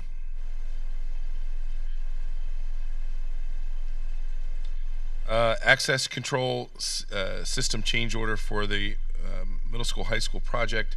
Again, came through facilities. This is a change order to add in some controls that weren't in the initial design that need to be there. So it's not great that it wasn't in the original design, but it would have been something we would have had to have paid for anyway. So this is a change order for those systems. Questions on that one? Just funding wise, so the previous one, does that come out of? The previous one does not come out of construction. Right. It comes This one out would come out of the contingency funds of the project. Those are budgeted, right? Yes. Floor replacement would come out of capital projects. In the fund balance. Right. As would the basketball. Okay. Last item is the stadium lights proposal. This item is on for action tonight due to the timeline that we've discussed in terms of trying to get that, put ourselves in the best possible position to be able to play football there. Moving up, we'd want that, a decision on that one way or the other, and that would be coming out of the construction funds. Questions on that? Yeah, sorry. So this is again because we sort of came under budget on a lot of the other construction. We came significantly under budget, which allowed us to get the scoreboard, the sound system, and these lights. So certainly had favorable. Can I ask bids. one question to anybody from facilities? What does show light controls and colored fixtures mean? What's that? When you look at the attachment that's there, show light controls and colored fixtures for 35,000. What? That's the first I saw it too, so maybe somebody else can explain it. I was just curious. I don't know. Like I know Cumberland Valley School District did something. They did like way past what I'm assuming what this would be because of hosting the state championship games for football. But they do all kinds of cool stuff with lights. I don't know. I was just curious what that was. I've seen that. That looks really cool with things that they're able to do with all of their lights during halftime presentations and bands and everything else. As far as I know, Cumberland Valley's the only other school that has it, so it'll be neat for our place. Nice. Up there with Cumberland Valley. So that's like maybe like I imagine it's like spotlights and stuff. So like Yeah, you could YouTube it. There's yeah, okay. So it feels a little bit more like a theater almost. Okay. So you could like follow the teams as they're coming in on the I don't know. That's what I'm imagining.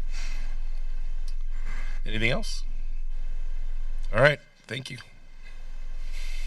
All right, so we have 2 minutes for a brief intermission before we get started on the planning action.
The cat's up there, they might see.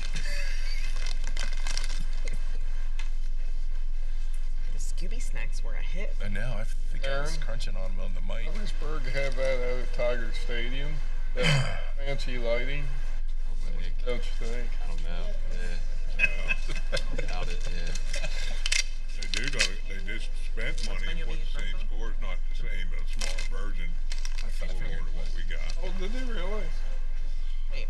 They got different colors on the scoreboard, like they got the Redskins, the Steelers, the Eagles, and Cowboys. So they put. So maybe some practice at the middle school turf. I mean the field now for the soccer teams. Well, that's where I'll bring up about the midget plays now out there. Yeah. Soccer they're saying. Nothing says get in your seat. Yeah, they spent some money out there.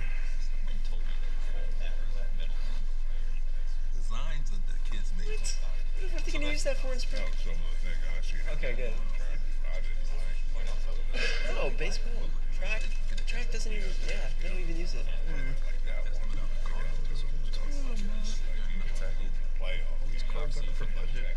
Soccer field. No, that makes sense.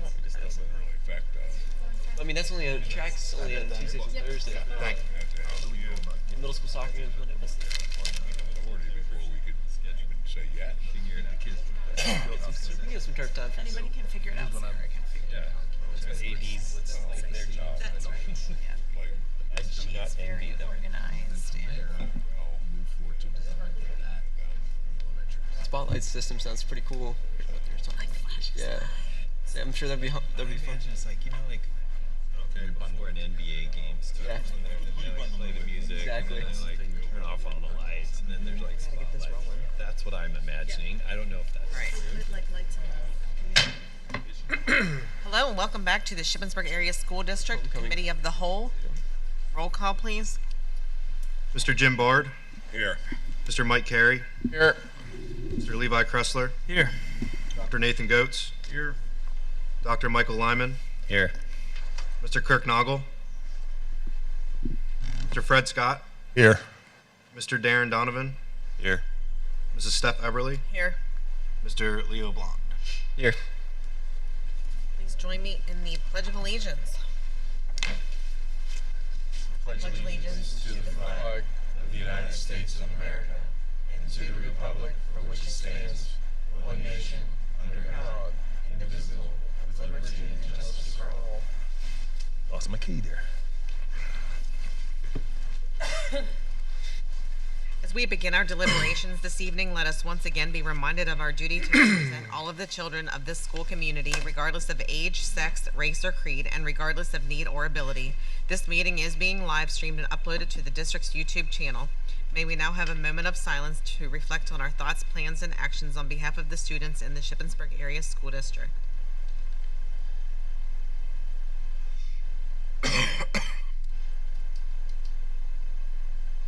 And may we also have a moment of silence for Dale Reed, 1952 graduate, Terry Lee Helm, 1955 graduate, Kyle, 1958 graduate, Robert Porter, 1964 graduate, Stephanie Marie Kirby Williams, 1994 graduate, and Jay Chamberlain, graduate from the Shippensburg Area High School.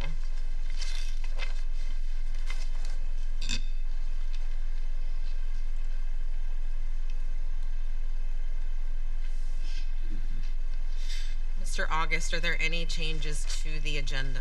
Yes, two minor ones. Personnel support staff number 4. That has been resignation has been rescinded, and then there's an adjustment of a end date on same section number 7, effective May 30th. Is there a motion to approve as amended? Fred Scott, make a motion to approve. Motion made by Mr. Scott. Is there a second? Second. All in favor? Aye. Any opposed?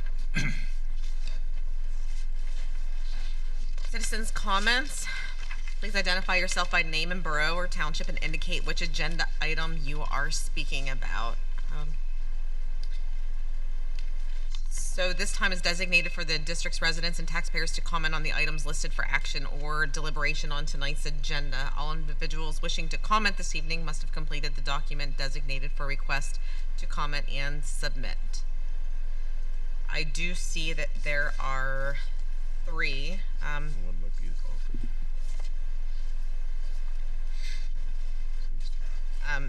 Isaac Wolfinger. Okay, sure. Thank you. Good evening, board members. Last month marked Music in Our Schools Month, a time that should have been filled with celebration, pride, and recognition. But instead, it was heartbreaking to witness the lack of acknowledgement for our music programs, the remarkable students who pour their hearts into them, and the 7 dedicated teachers who hold it all together. Unlike many other programs, the achievements of these students often go unseen, their accomplishments unrecognized, not because they're not worthy, but because they're not given the spotlight. Months ago, concerned parents and students stood before you advocating for the urgent need for another music teacher. The response we received, "It's not in the budget cycle. Remind us when we're discussing it, or when we're discussing the budget." Well, this is your reminder. This position is critical to the future and function of the program, and while we were told it wasn't the right time, we've since watched as positions like the administrative one on tonight's personnel list were added outside of the budget cycle. So let's be honest, when something matters, the board finds a way. Now is the right time to have a transparent, honest conversation about the state of our district's music programs. So I'd like to ask you a few important questions. Do you know our music programs are curricular and not extracurricular? Do you know when the district last purchased instruments for the middle school and high school programs? it was the mid 2000s. Do you know how many instruments are sitting in disrepair right now? Just in the high school, there's 15 instruments that need repaired at $300 at least a piece. Do you know the high school's instrument repair budget? $900. Do you know how many instruments are beyond repair and need replaced just in the high school? There are 70. That's over $200,000 worth of instruments. Do you know how many performances the marching band and guard will miss next year due to the transportation cuts? 3 away games and 1 parade. And do you know that unlike athletics, our music programs don't have a dedicated district budget for staff, repairs, or transportation? Let's compare for a moment. Just next door in Big Spring School District, they pay for a full staff, including director, assistant director, caption heads. They cover transportation, they provide uniforms, books, music, and they also have a $40,000 budget K through 12 for their department. And they have fewer students than we do. When was the last time any of this was brought to the board's attention? If you can't recall, it's because it hasn't happened. Instruments are to music students what Chromebooks are to every student, essential. You recently approved $165,000 for more Chromebooks, and tonight you're considering another $180,000 for computers for staff. I'm asking you to consider an equivalent investment in our music programs. I've watched our district debate rocks, dirt piles, and porta potties, yet never once address the basic needs of our music students. Millions have been invested in athletics, including the $60,000 basketball hoop proposal tonight. I'm not asking you to take anything away from those programs. They matter too. But if you can build music rooms, yet not provide teachers or instruments, what are we really doing? And to those who ask, well, what are the music boosters doing? As president of the Music Boosters, I can tell you a lot. We've doubled our support this year to nearly $30,000, but we are a volunteer organization meant to supplement the program, not be its primary source of funding. So tonight I'm asking, really pleading, for real, meaningful conversation. Bring the music teachers to the table. Let's build a multi-year plan to bring our programs back to where they deserve to be. Start with the most urgent needs first and tackle the rest one step at a time. Walk through the rooms. I challenge every one of you guys to go down to the high school music room before you leave, or go visit the middle school band room and look at the instruments. See the conditions yourself. You have the power to make a difference now while you're working on the budget. Extend your hand and let's give our music students the investment that they deserve. Thank you, Mrs. Wolfinger. Isaac?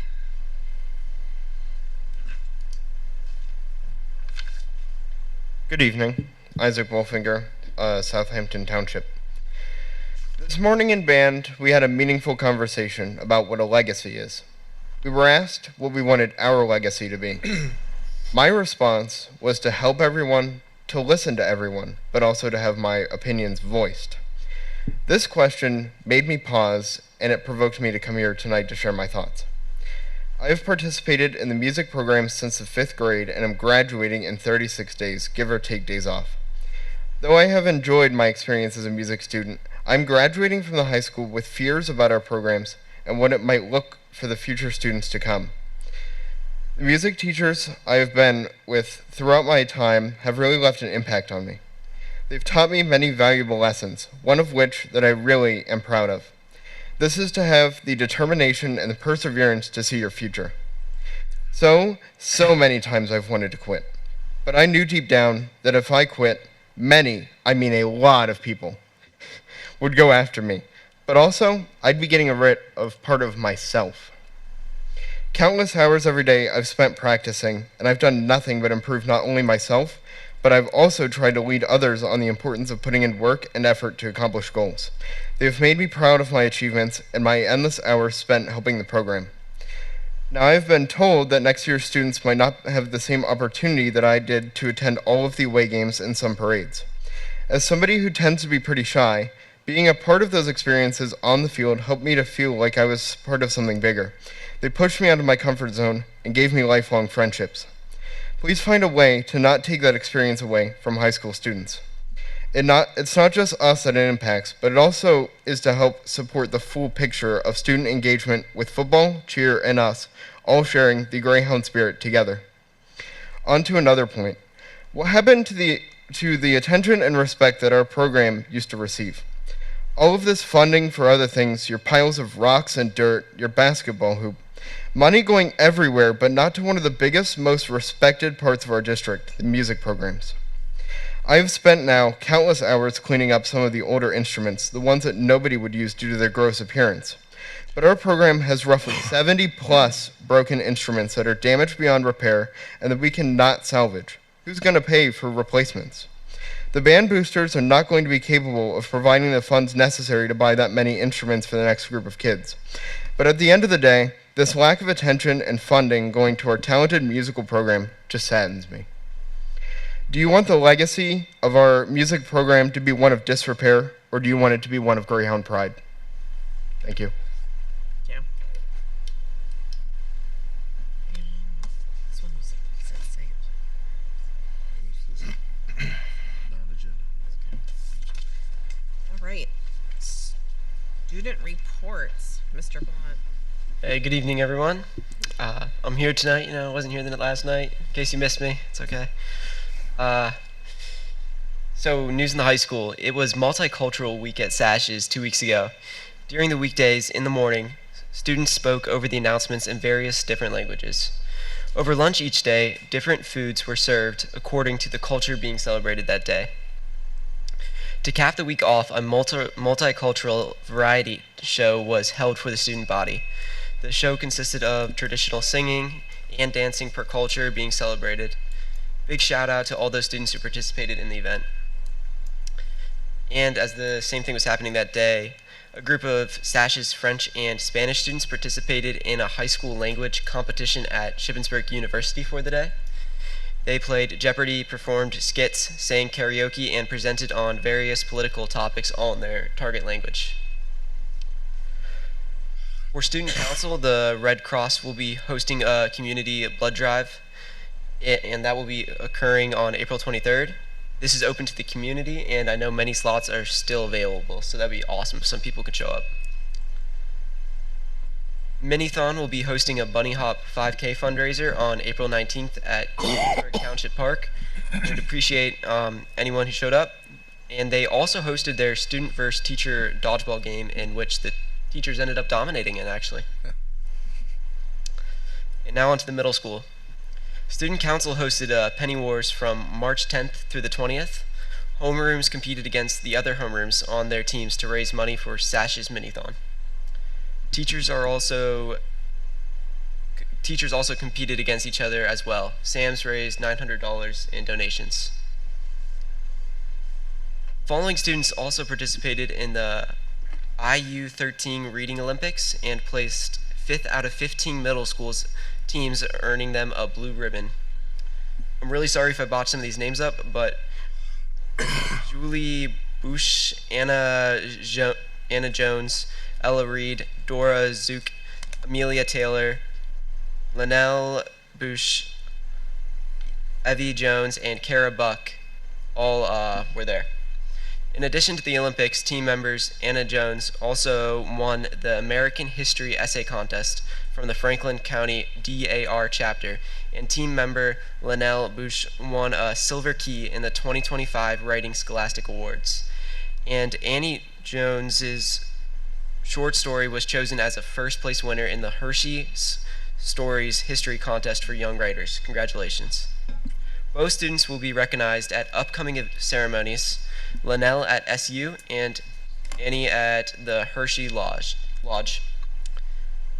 PBIS weekly raffles are happening for students to enter to win fun things, including an art kit, makeup organizer, push-up boards, 40 packs of Talkies, Slim Jims, and many other items. That's all for me. Right. Superintendent's report, Mr. August. Thank you. So a couple weeks ago, the board approved new branding and new logos for the district. You can kind of see it there up in the corner. It was kind of our unofficial one that was in use for a variety of different clubs and athletic teams, and also for the district. Tonight, I'd like to honor the individual that created that logo and subsequently donated it to the district. So I'd like to take this opportunity to call Kim Hess up.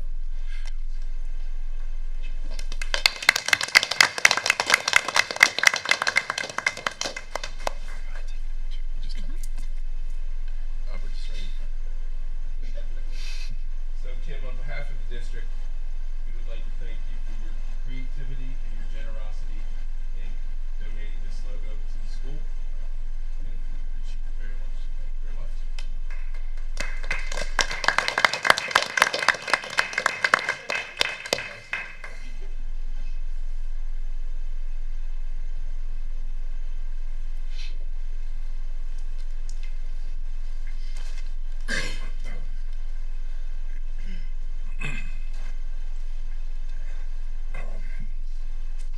Next up is enrollment. Happy to say that we are still right around the 3708 number for May, or as of April 7th, I should say. Cyber charter school numbers are 267. Kayla is 242. Arcata 3 buildings have 1,179 students. 4th and 5th grade at SACE have 556. Our middle school has 858, and our high school is hovering at 1094 with 21 students in outside placements. I'd like to honor our donations for this cycle. We'd like to honor the following monetary donations in memory of Frank Kurtz, retired teacher and coach in Shippensburg Area School District for use by the high school athletic department. Nancy Bush, $100. Roy and Michelle Dubbs, $200. Richard B. Funk, $25. Virginia Kirch, $975. Michael Peters, $100. Sherry Shalange, $100. Dr. Phil Waddle, $200. We'd also like to acknowledge the support for the Best Day Ever event being held at the high school. American Legion, $200. Beistel Company, $100. Coldsmith Rentals, $200. Kramer Insurance, $250. Drake Orthopedics, $100. Vogelsanger Bricker Funeral Home, $150. JKM Training, $200. RAB Off-Road, $400. We'd like to also note the donations in support of the Drama Club from Volvo, $1,000. McCune Lumber, $500. A donation was received from JLG in the amount of $500 to purchase a new outdoor container to store playground supplies and restock playground supplies and restock playground supplies. And a donation was received in memory of Rick Foreman from Stephen and Lauren Foreman in the amount of $100 to support the FFA at the high school. That concludes my report. I just want to comment on what an amazing donation list. I think that's probably one of the largest. I think it's over $5,000. So it's awesome. I'm somewhat out of breath having read it all. So. Okay, consent agenda. Item 4A, approval of minutes, and those are attached. The finance report is also attached with the bills of payments, financial reports, tax reports, budget reports. Item 4C is the commencement date and location for the class of 2025, and that is June 3rd at 7 p.m. at the Lohr Center on the university campus. 4D is the organizational chart that was revised. Item 4E for personnel, there is a number of qualifying leave of absences, new appointments, terminations,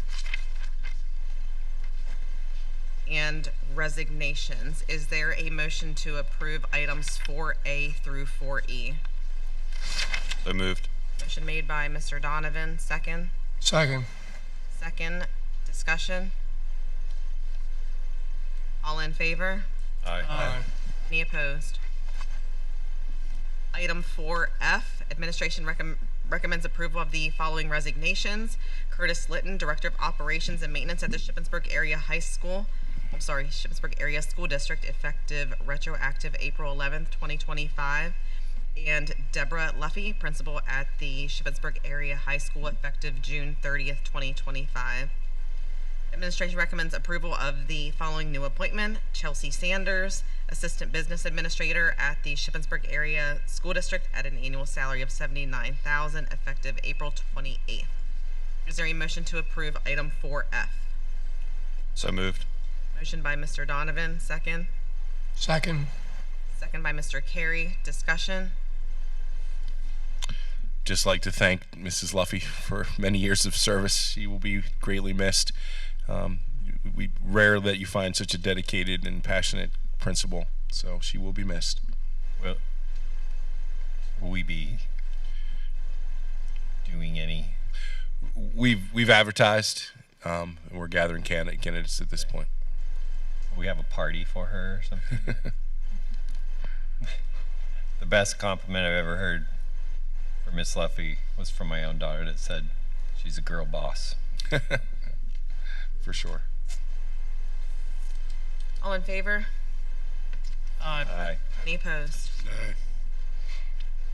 Nay. Roll call, please. Mr. Levi Kressler, Yes. Dr. Nathan Goetz, Yes. Dr. Michael Lyman, Yes. Mr. Kirk Noggle, absent. Mr. Fred Scott.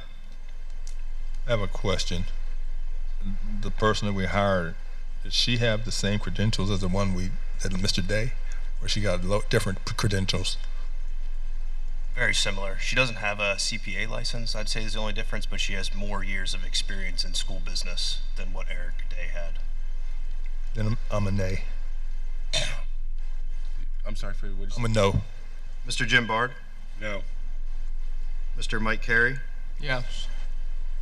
Mr. Darren Donovan, Yes. and Mrs. Steph Everly. Yes. 6 yes, 2 no. Motion passes.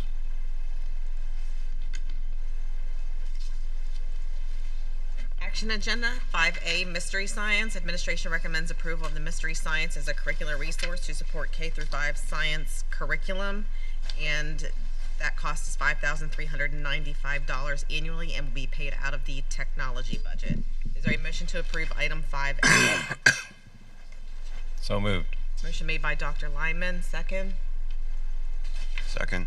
Second by Mr. Donovan. Discussion? All in favor? Aye. Any opposed? Item 5B is the MOU, the UPMC Child Advocacy Center of Central PA and Shippensburg School District. Administration recommends approval of the attached MOU between UPMC and the district. UPMC will only share information when a legal parent or legal guardian of the student has allowed via signed release. Is there a motion to approve item 5B? So moved. Motion by Mr. Donovan, second. Second. Second by Mr. Carey. Discussion? All in favor? Aye. Any opposed? 5C, softball field naming Frank Kirch. Administration and the Athletic Committee recommends naming the high school softball field in honor of Frank Kirch, former head coach and the program's founder. This recommendation was made after a meeting was held to review the application and letters of recommendation. The committee was unanimous in voting to move this request forward for the full board to consider. Is there a motion to approve item 5C? So moved. Motion made by Mr. Carey, second. Second, Fred Scott. Second by Mr. Scott. Discussion? So I assume there will be a sign or new something. Is that what some of those donations are for? Correct. Okay. The details, I don't know, have been completely hammered out, but it will be certainly designated as Frank Kirch Field. All in favor? Aye. Any opposed? Item 5D, for the solicitor, Saxton and Stump. Administration is seeking approval to appoint Saxton and Stump as the district's solicitor due to the current solicitor, Stock and Leader, joining that firm for the period of April 1st, 2025 through June 30th, 2025, and for the 25-26 school year, in accordance with the engagement letter dated March 7th, 2025. Is there a motion to approve item 5D? So moved. Motion by Mr. Donovan, second. Second. Second by Mr. Kressler. Discussion. This fee is, that's a one-time fee, or this? That's what we're paying right now, Fred. So, I mean, this is just really a change in name only for us. Okay. Hasn't broken us yet, so I guess so.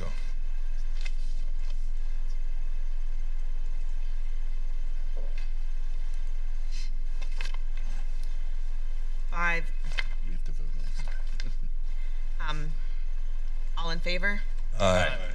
Any opposed? 5E is the Clear Residency software. Administration recommends approval to use and pay for Clear Residency software. It can be used for background checks, debt collection, name searches, etc. The cost of the software will be $895.19 for April, June through 2025 and will be paid out of the superintendent's budget. The estimated cost for the 2025 is $11,279. And for the 26-27 school year, $11,843. Is there a motion to approve item 5E? So moved. Motion by Mr. Donovan, second. It's gone. Second by Dr. Goetz. Discussion. So just to be clear, this is going to be the software that we are utilizing for some of our cyber charter students as So verification. Correct. And I like what you did there, to be clear. This is a residency confirmation program. Dr. Stevens, you want to talk a little bit about it?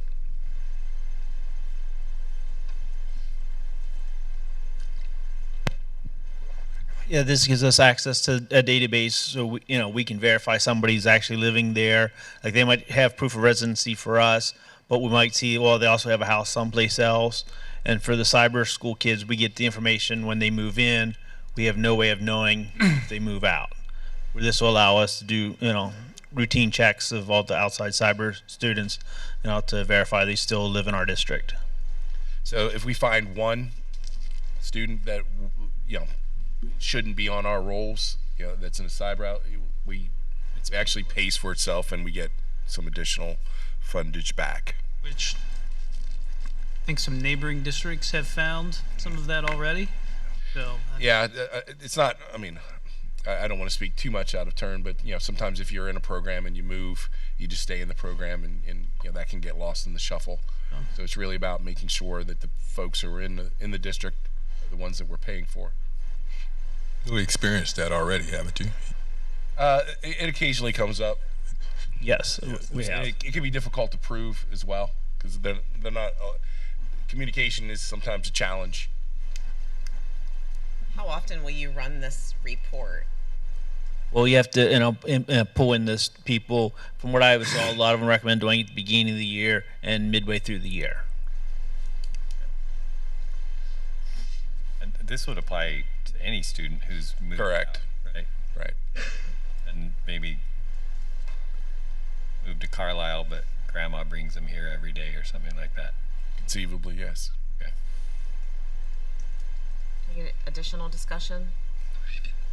All in favor? Aye. Any opposed? 5F, the student Chromebooks, the 25-26 revised quote. Administration recommends approval of the revised quote to purchase student Chromebooks. The original quote was for $209,000. By keeping the devices in school, the vendor has found a significant drop in warranty repairs at the middle school and is already reviewing that option. The $193,000 will be paid from the technology fund balance. Is there a motion to approve item 5F? So moved. Motion made by Dr. Lyman, second by Mr. Donovan. Discussion. Yes, Mr. Stevens. Are our Chromebooks on a rotating basis? So many gets changed, so many years. It breaks down. That's when we get it. We were doing we do replace 2 grades every year. They extended the lifespan, so we're trying replacing 1 grade a year for a few years, but then we'll have to get back to the 2. Okay, thank you. And Fred, the middle school, I believe next year is moving to not having students take their Chromebooks home. They're going to house them in the classrooms, and I think we're working on some kind of sign-out system So that's a significant change, and we hope to see less damage and less tech trouble with the devices by making that move. If they damage it, who pays for it? The parents pay for it. Okay. So many times. Lots of broken screens. Any additional discussion? All in favor? Aye. Any opposed? Aye. Roll call, please. Mr. Jim Bard, Yes. Mr. Mike Carey, No. Levi Kressler, Yes. Dr. Nathan Goetz, Yes. Dr. Michael Lyman, Yes. Mr. Kirknagel absent, Mr. Fred Scott, Yes. Mr. Darren Donovan, Yes. Mrs. Steph Eberly. No. 6 yes, 2 no. Motion passes. 5G, replacement computers for the high school CAD lab. Administration recommends approval for the technology department to purchase 27 workstations at a cost of $41,753 and 27 monitors at a cost of $4,303. This is a revision to what was on the previous board agenda due to changing the plans for the STEM lab at the high school. So the quote provided 2 options. The recommendation is for the cheaper workstation option and cheaper monitor option. This purchase is for the 25-26 school year. Is a motion to approve item 5G? Fred Scott, make a motion to approve. A motion made by Mr. Scott, second. Second. Second by Mr. Donovan. Discussion? All in favor? Aye. Aye. Any opposed? 5H, the replacement interactive displays. Administration recommends approval for the technology department to purchase 50 interactive displays at a cost of $87,133. The purchase is for the 25-26 school year and will come out of the technology fund balance. This is also part of the planned replacement cycle. Is there a motion to approve item 5H? Fred Scott, make a motion to approve. Motion made by Mr. Scott, second. Second. Second by Mr. Donovan. Discussion? Are these across the district? Yes. Any additional questions? All in favor? Aye. Any opposed? Item 5I, replacement computers for secondary teachers, administrators, and secretaries district-wide. Administration recommends approval for the technology department to purchase 220 laptops and 70 docking stations at a cost of $178,852. This purchase is for the 25-26 school year and will come out of the technology budget. This also is part of the planned replacement cycle. Is there a motion to approve item 5I? Fred Scott, make a motion to approve. Motion made by Mr. Scott, second Second. by Mr. Donovan. Discussion? All in favor? Aye. Aye. Any opposed? 5J is the Bollard bid approval. Administration recommends approval to accept the bid from Malco Landscaping of Mechanicsburg for the safety bollards and planters project. The amount is $49,650 and will be paid with the PCCD grants. A motion to approve item 5J. So moved. Motion made by Mr. Carey, second. Second. Second by Dr. Lyman. Discussion? Is this Yeah, how many did you say there was of them, Bill? How many bollards or Yeah. bidders? We've had one bidder. Yeah, I knew one better, but how many bollards and planters are we getting for 50,000? They're at each building. So, And that. yep, so it varies depending on the building. There's don't know what we're varied getting? numbers. Well, I do, but I mean, I don't have the whole package with me. It could range anywhere from 5 to 10, depending on the building. So you're looking at like 15 total?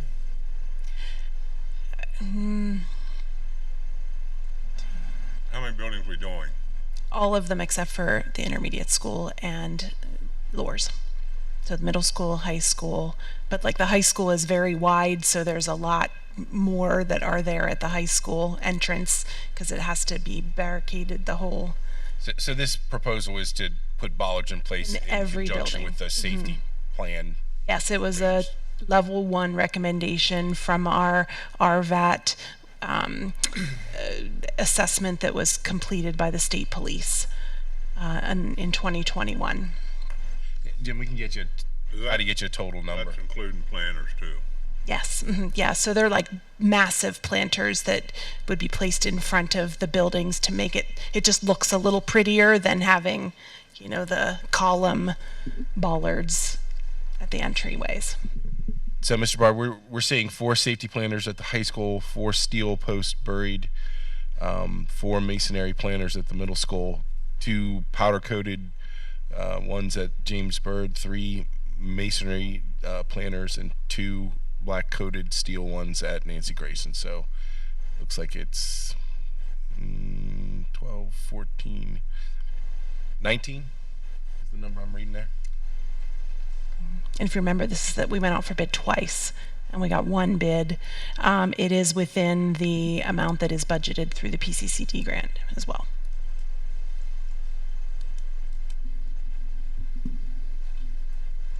Any additional comments or discussion? All in favor? Aye. Any opposed? 5K is the stadium lights proposal. Administration recommends the approval of the attached stadium lights proposal. The cost for the lights detailed below will be paid from the construction fund, and that is for the football, soccer, track lighting, $121,578. With the additions on the other side. With the additions, the jump pole and fixtures, the practice field lighting, and the show light controls and colored fixtures. Where's the practice field lighting?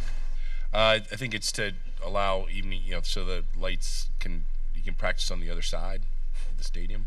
Back towards Volvo? Yeah, that's my understanding. In the backside? Yeah.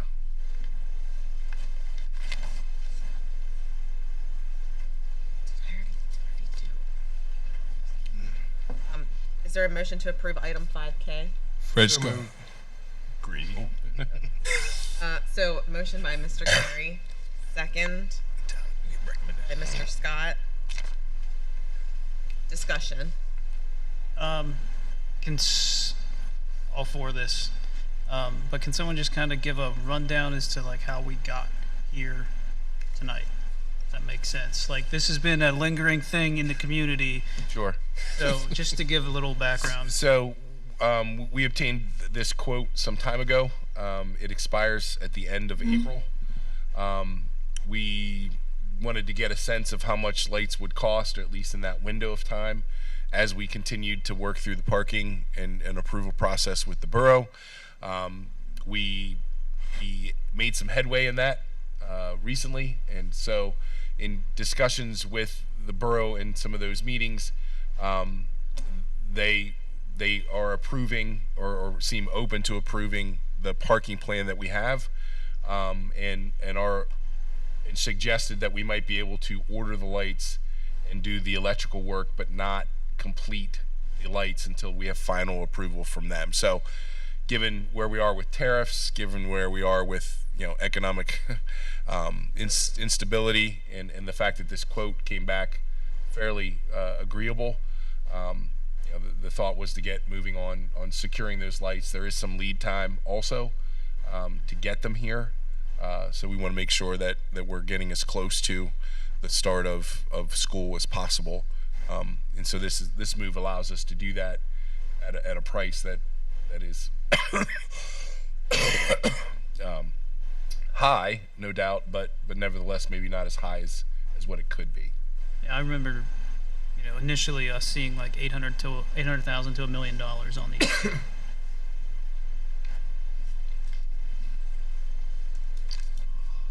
It's exciting. It's exciting. Any additional comments or discussion? Yeah, what's the long jump pole and fixtures? What are they?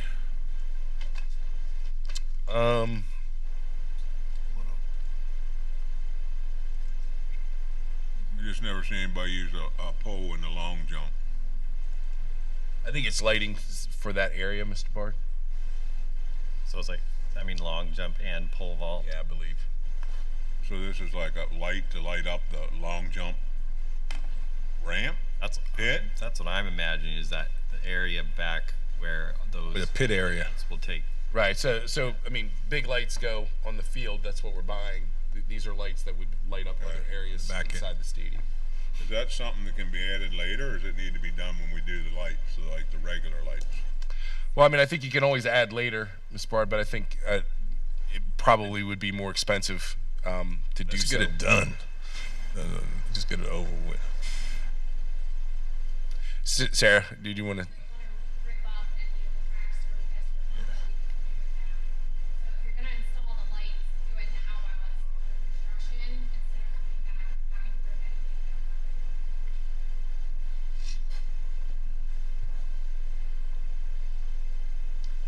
And this, we already have this money. It's been budgeted. I mean, it was. It's within the project. It's in the project budget. It's within the original budget number that we had.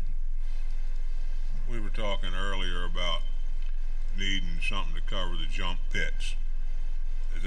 Do we have a cost on that stuff? Sarah, can you come up and speak to that? Some of those things that we talked about that are kind of necessary as we transition. So we'll still need mats to cover the jump pits. We'll need the mats for the players to cross over the track area. We'll need the mats on the sides for them to stand on for games. We will still need to purchase any of the field setup items, pylons, the corner markers. We'll need another set of field hockey goals. We will also need all of the benches for players, home and away.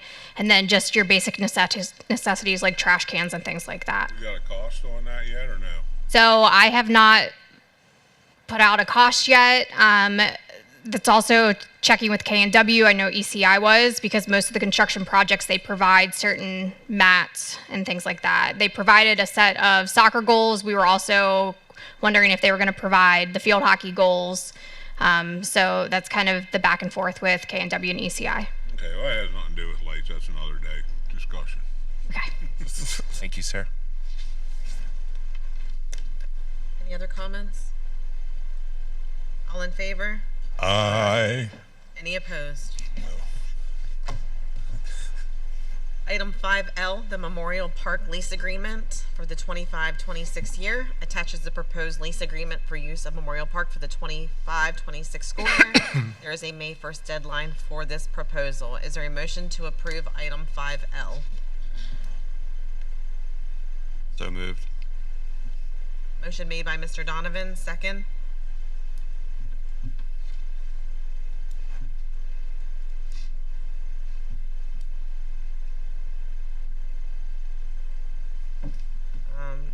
Seems there's none.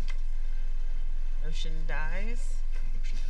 Motion fails. In that case, I'd like to make a motion that we empower the athletic committee to engage in conversation with the Parks Department to ask additional questions about the contract and maybe propose some changes before presenting to the board again. So there is a motion on the table to have the athletics committee meet regarding the proposal. Is there a second? Second. Second by Mr. Carey. Discussion. All in favor? Aye. Aye. Any opposed? All right. Can I ask a question? Superintendent, on the lighting, we will order the lights tomorrow. So we have the resignation of our maintenance director, so we'll move that forward as soon as we can. Maybe defer to For the lights? right. Yes, Fred, we will. Okay. Easy, big guy. Easy, big. Discussion agenda. I'm going to read through the titles. You can stop me if you want additional information, or you can follow up with email. 6A is the 4th and 5th grade curriculum. 6B is the Keola contract for the 25-26 school year. 6C is the Shippensburg girls volleyball booster bylaws.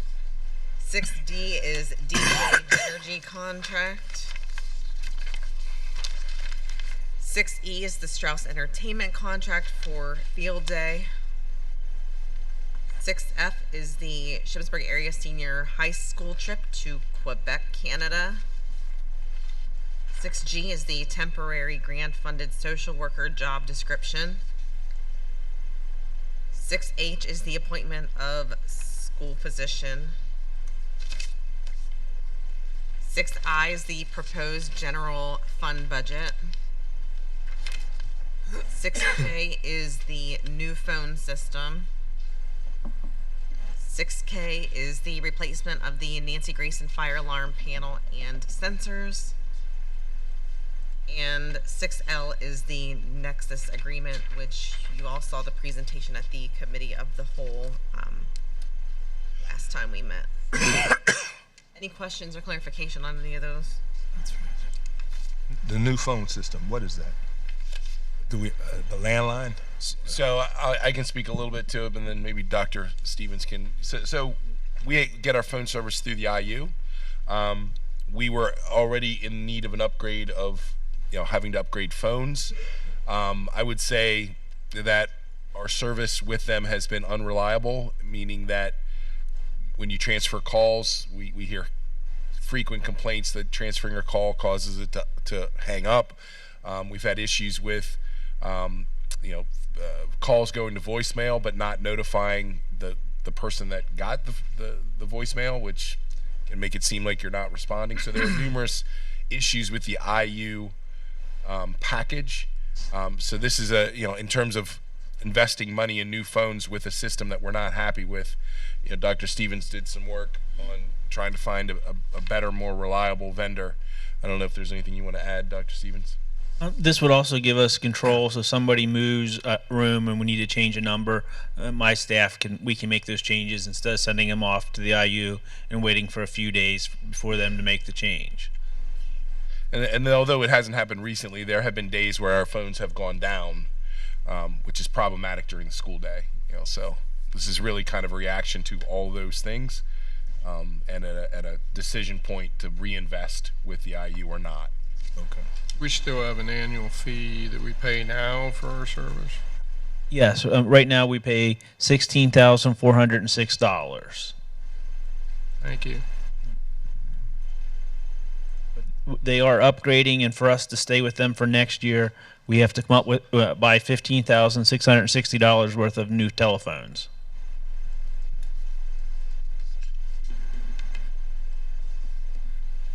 Any other questions, comments? Just a comment. Jealous of the French students that are going to Quebec. I missed out on that when I went, but we'll have a wonderful time with that. Right, citizens' comments for non-agenda items. So please identify yourself by name, borough, and township. All comments to the board as a whole, and make sure that they are in the form of a statement. Questions will be taken under advisement, and responses to questions will be offered after due deliberation and be provided by the superintendent. You'll be allowed 3 minutes for your comments, and comments relative to private student matters or personnel issues should be directed to the appropriate school authority outside of this meeting. Mr. Hess. Thank you. Tim Hess, Southampton, Cumberland. A good many school board meetings ago, there was 2 kids came up here from Mr. Swartz's class with a preliminary design of a locker room / concession / restroom for the stadium. And I was following it. One school board meeting, somebody had mentioned about how much it would cost, and I believe it was Mr. Curtis said that they would have to get a professional architecture or engineering design done before they could get that. And I believe Mr. Scott asked, well, how much would that cost? Unless I missed something, I haven't heard anything since then. Has there been any movement to find out how much the engineering design part would cost? Not the actual thing, but just the engineering design. I believe I have a call in to our engineers. I don't know that I've heard anything back yet on that. Okay. Quite Didn't know if I missed frankly, it our or hands not. full with the Yeah. construction we have right now. So I'm sure. I know that whoever, probably the foundation, will get the privilege of raising money for that. So I would imagine that would be better if they Yeah, had an actual amount. Yep. Okay, thanks. Thanks, Tim. Mr. Losi.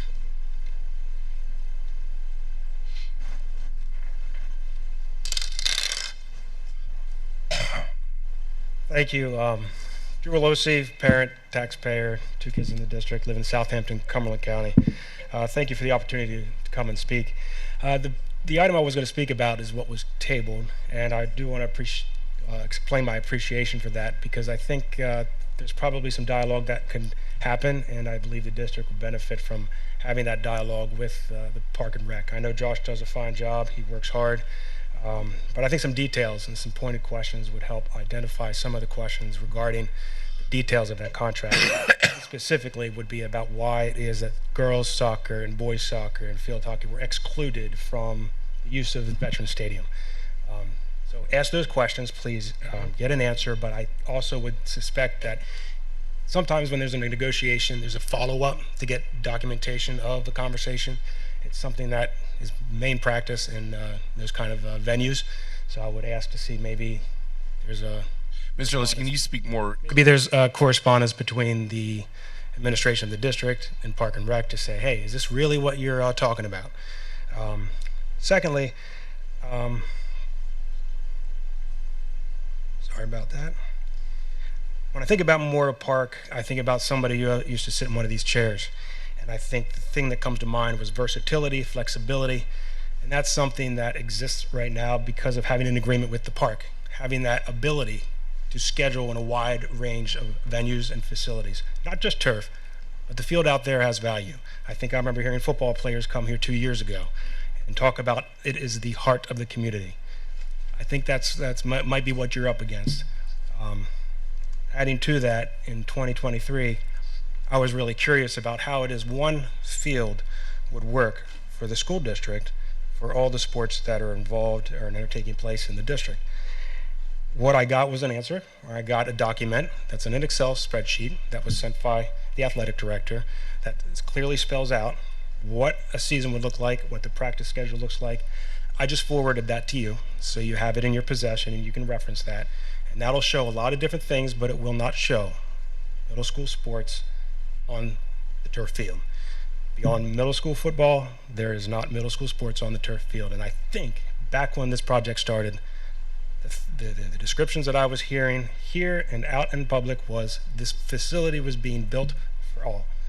So please take a look at that Excel sheet. I think it'll go a long way as you have this conversation with Mr. Mitchell and Park and Rec. Lastly,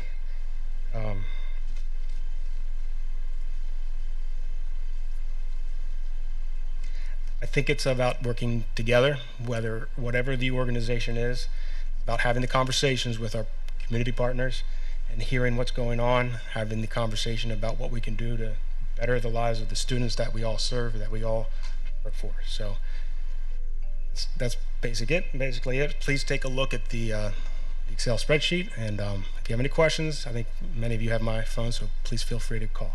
Thank you. Thank you. Thank you. Comments, Dr. Lyman.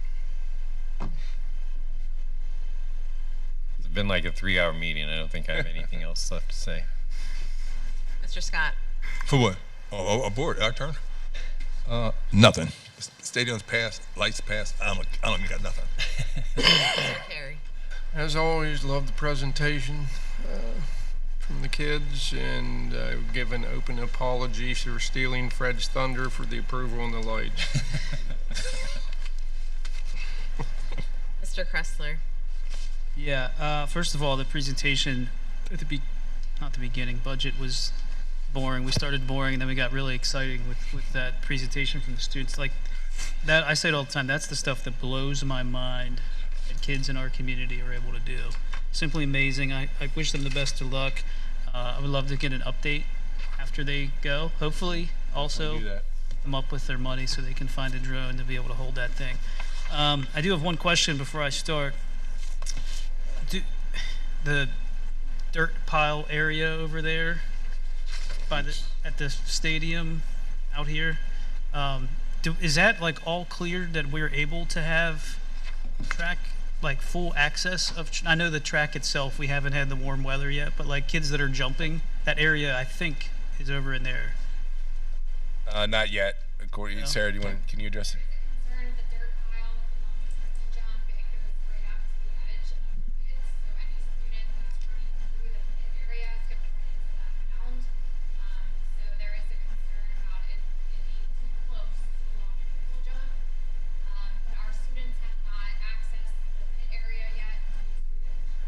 Gotcha. Okay. Thank you to Mrs. Hess.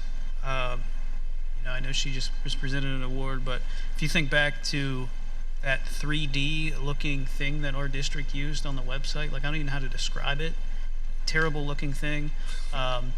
This, looks so much better. Shows really, I think, a lot of pride in the logo. Outside of that, Mr. Blount gave me the freedom to take my job back tonight with athletics. Baseball team won over Boiling Springs 5-4. They got off to a little bit of a slow start, but they're only a short win streak away from being back in the playoff hunt. Softball won 12-2 tonight over Boiling Springs. They are 7-3 on the season. I saw our track team had a 4x8. Our 4x8 team set a new school record with a time of 8 minutes 22 seconds, it looks like. So congrats to those kids. We had Lessa Luffy won the discus over the weekend at the Pan Ram Invitational, also set a new school record, which I think she just set. So she broke her own record within the last 2 weeks. She did. That's awesome. And then just going down through a couple other things, Derek Lynch also was first in the Pan Ram in discus. Jolene Patton was third in the pole vault. Drake Wagner was third in the shot put. Aiden Faust was fifth in discus, fifth in shot put. The girls 4x8 team was fifth. Logan Snyder was sixth in the pole vault. And Marissa Connor was seventh in the 100-meter hurdle.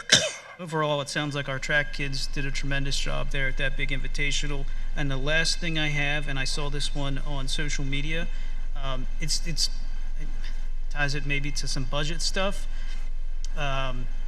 The aquatic club is having like open swim nights here, where I think it cost $1 for kids, $2 for adults. I don't remember the nights, Tuesday, Thursday maybe. Where you can come in and swim at our pool. Becomes a small little fundraiser for them.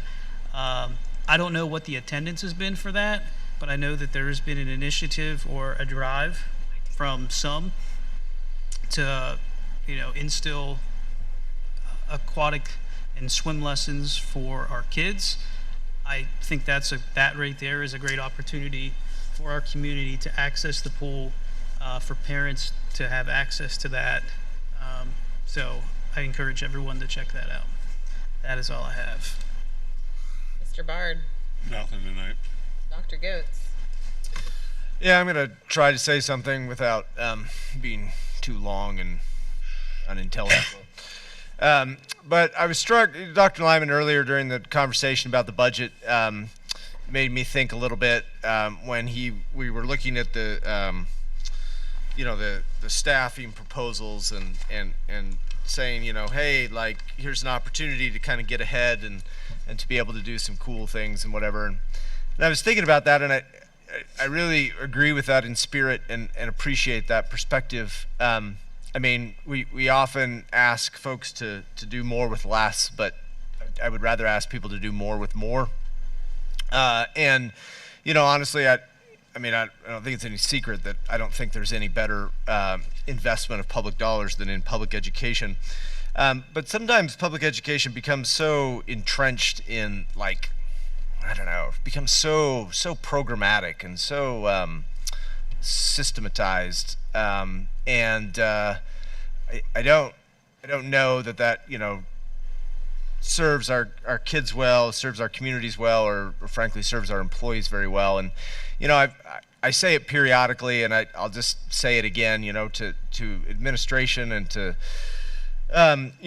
high-level administration, middle-level administration, and our faculty as well. Like, I mean, you are the ones who are delivering the service that we are offering to our students. And at least from my perspective, like, I am certainly not married to tradition, and I'm not married to a certain like system of education. And I just strongly encourage, whomever to come forward with proposals that are new and creative and interesting, so that we really can do more, so that we really can, sort of shine and provide, be like better, right? I mean, not just like as good as, or not sort of keeping up with others, but offer, opportunities for people to be, truly creative and innovative, and make our education more than just, checking some boxes. And as you sort of grow, I think. Well, here's the point where I'm getting long-winded, I guess. But like, I mean, we worry so much about student engagement and just the engagement of youth in general, and I think that we've hurt ourselves a little bit with like how institutionalized we've created our institutions, and we need to find opportunities to free ourselves from that as much as possible, and I applaud and encourage folks to come forward with those proposals. I hope I made some sense with that comment. Thank you. Mr. Donovan. Nothing tonight. I just wanted to thank our STEM students for coming and showing us all the great things that they've been doing every year. They just come back and just keep outdoing themselves. And I really hope that one of our generous YouTube viewers sees their need and can definitely fulfill that, and with a donation, because if you look at our donations, over $5,000. So I feel like those kids are going to get a drone. But that is all from me. Information date savers: April 24th, Facility Committee. April 28th, we'll be back here at the Committee of the Whole. April 17th, there is a 2-hour early dismissal for students and staff, and April 18th through the 21st, there is spring break and there is no school.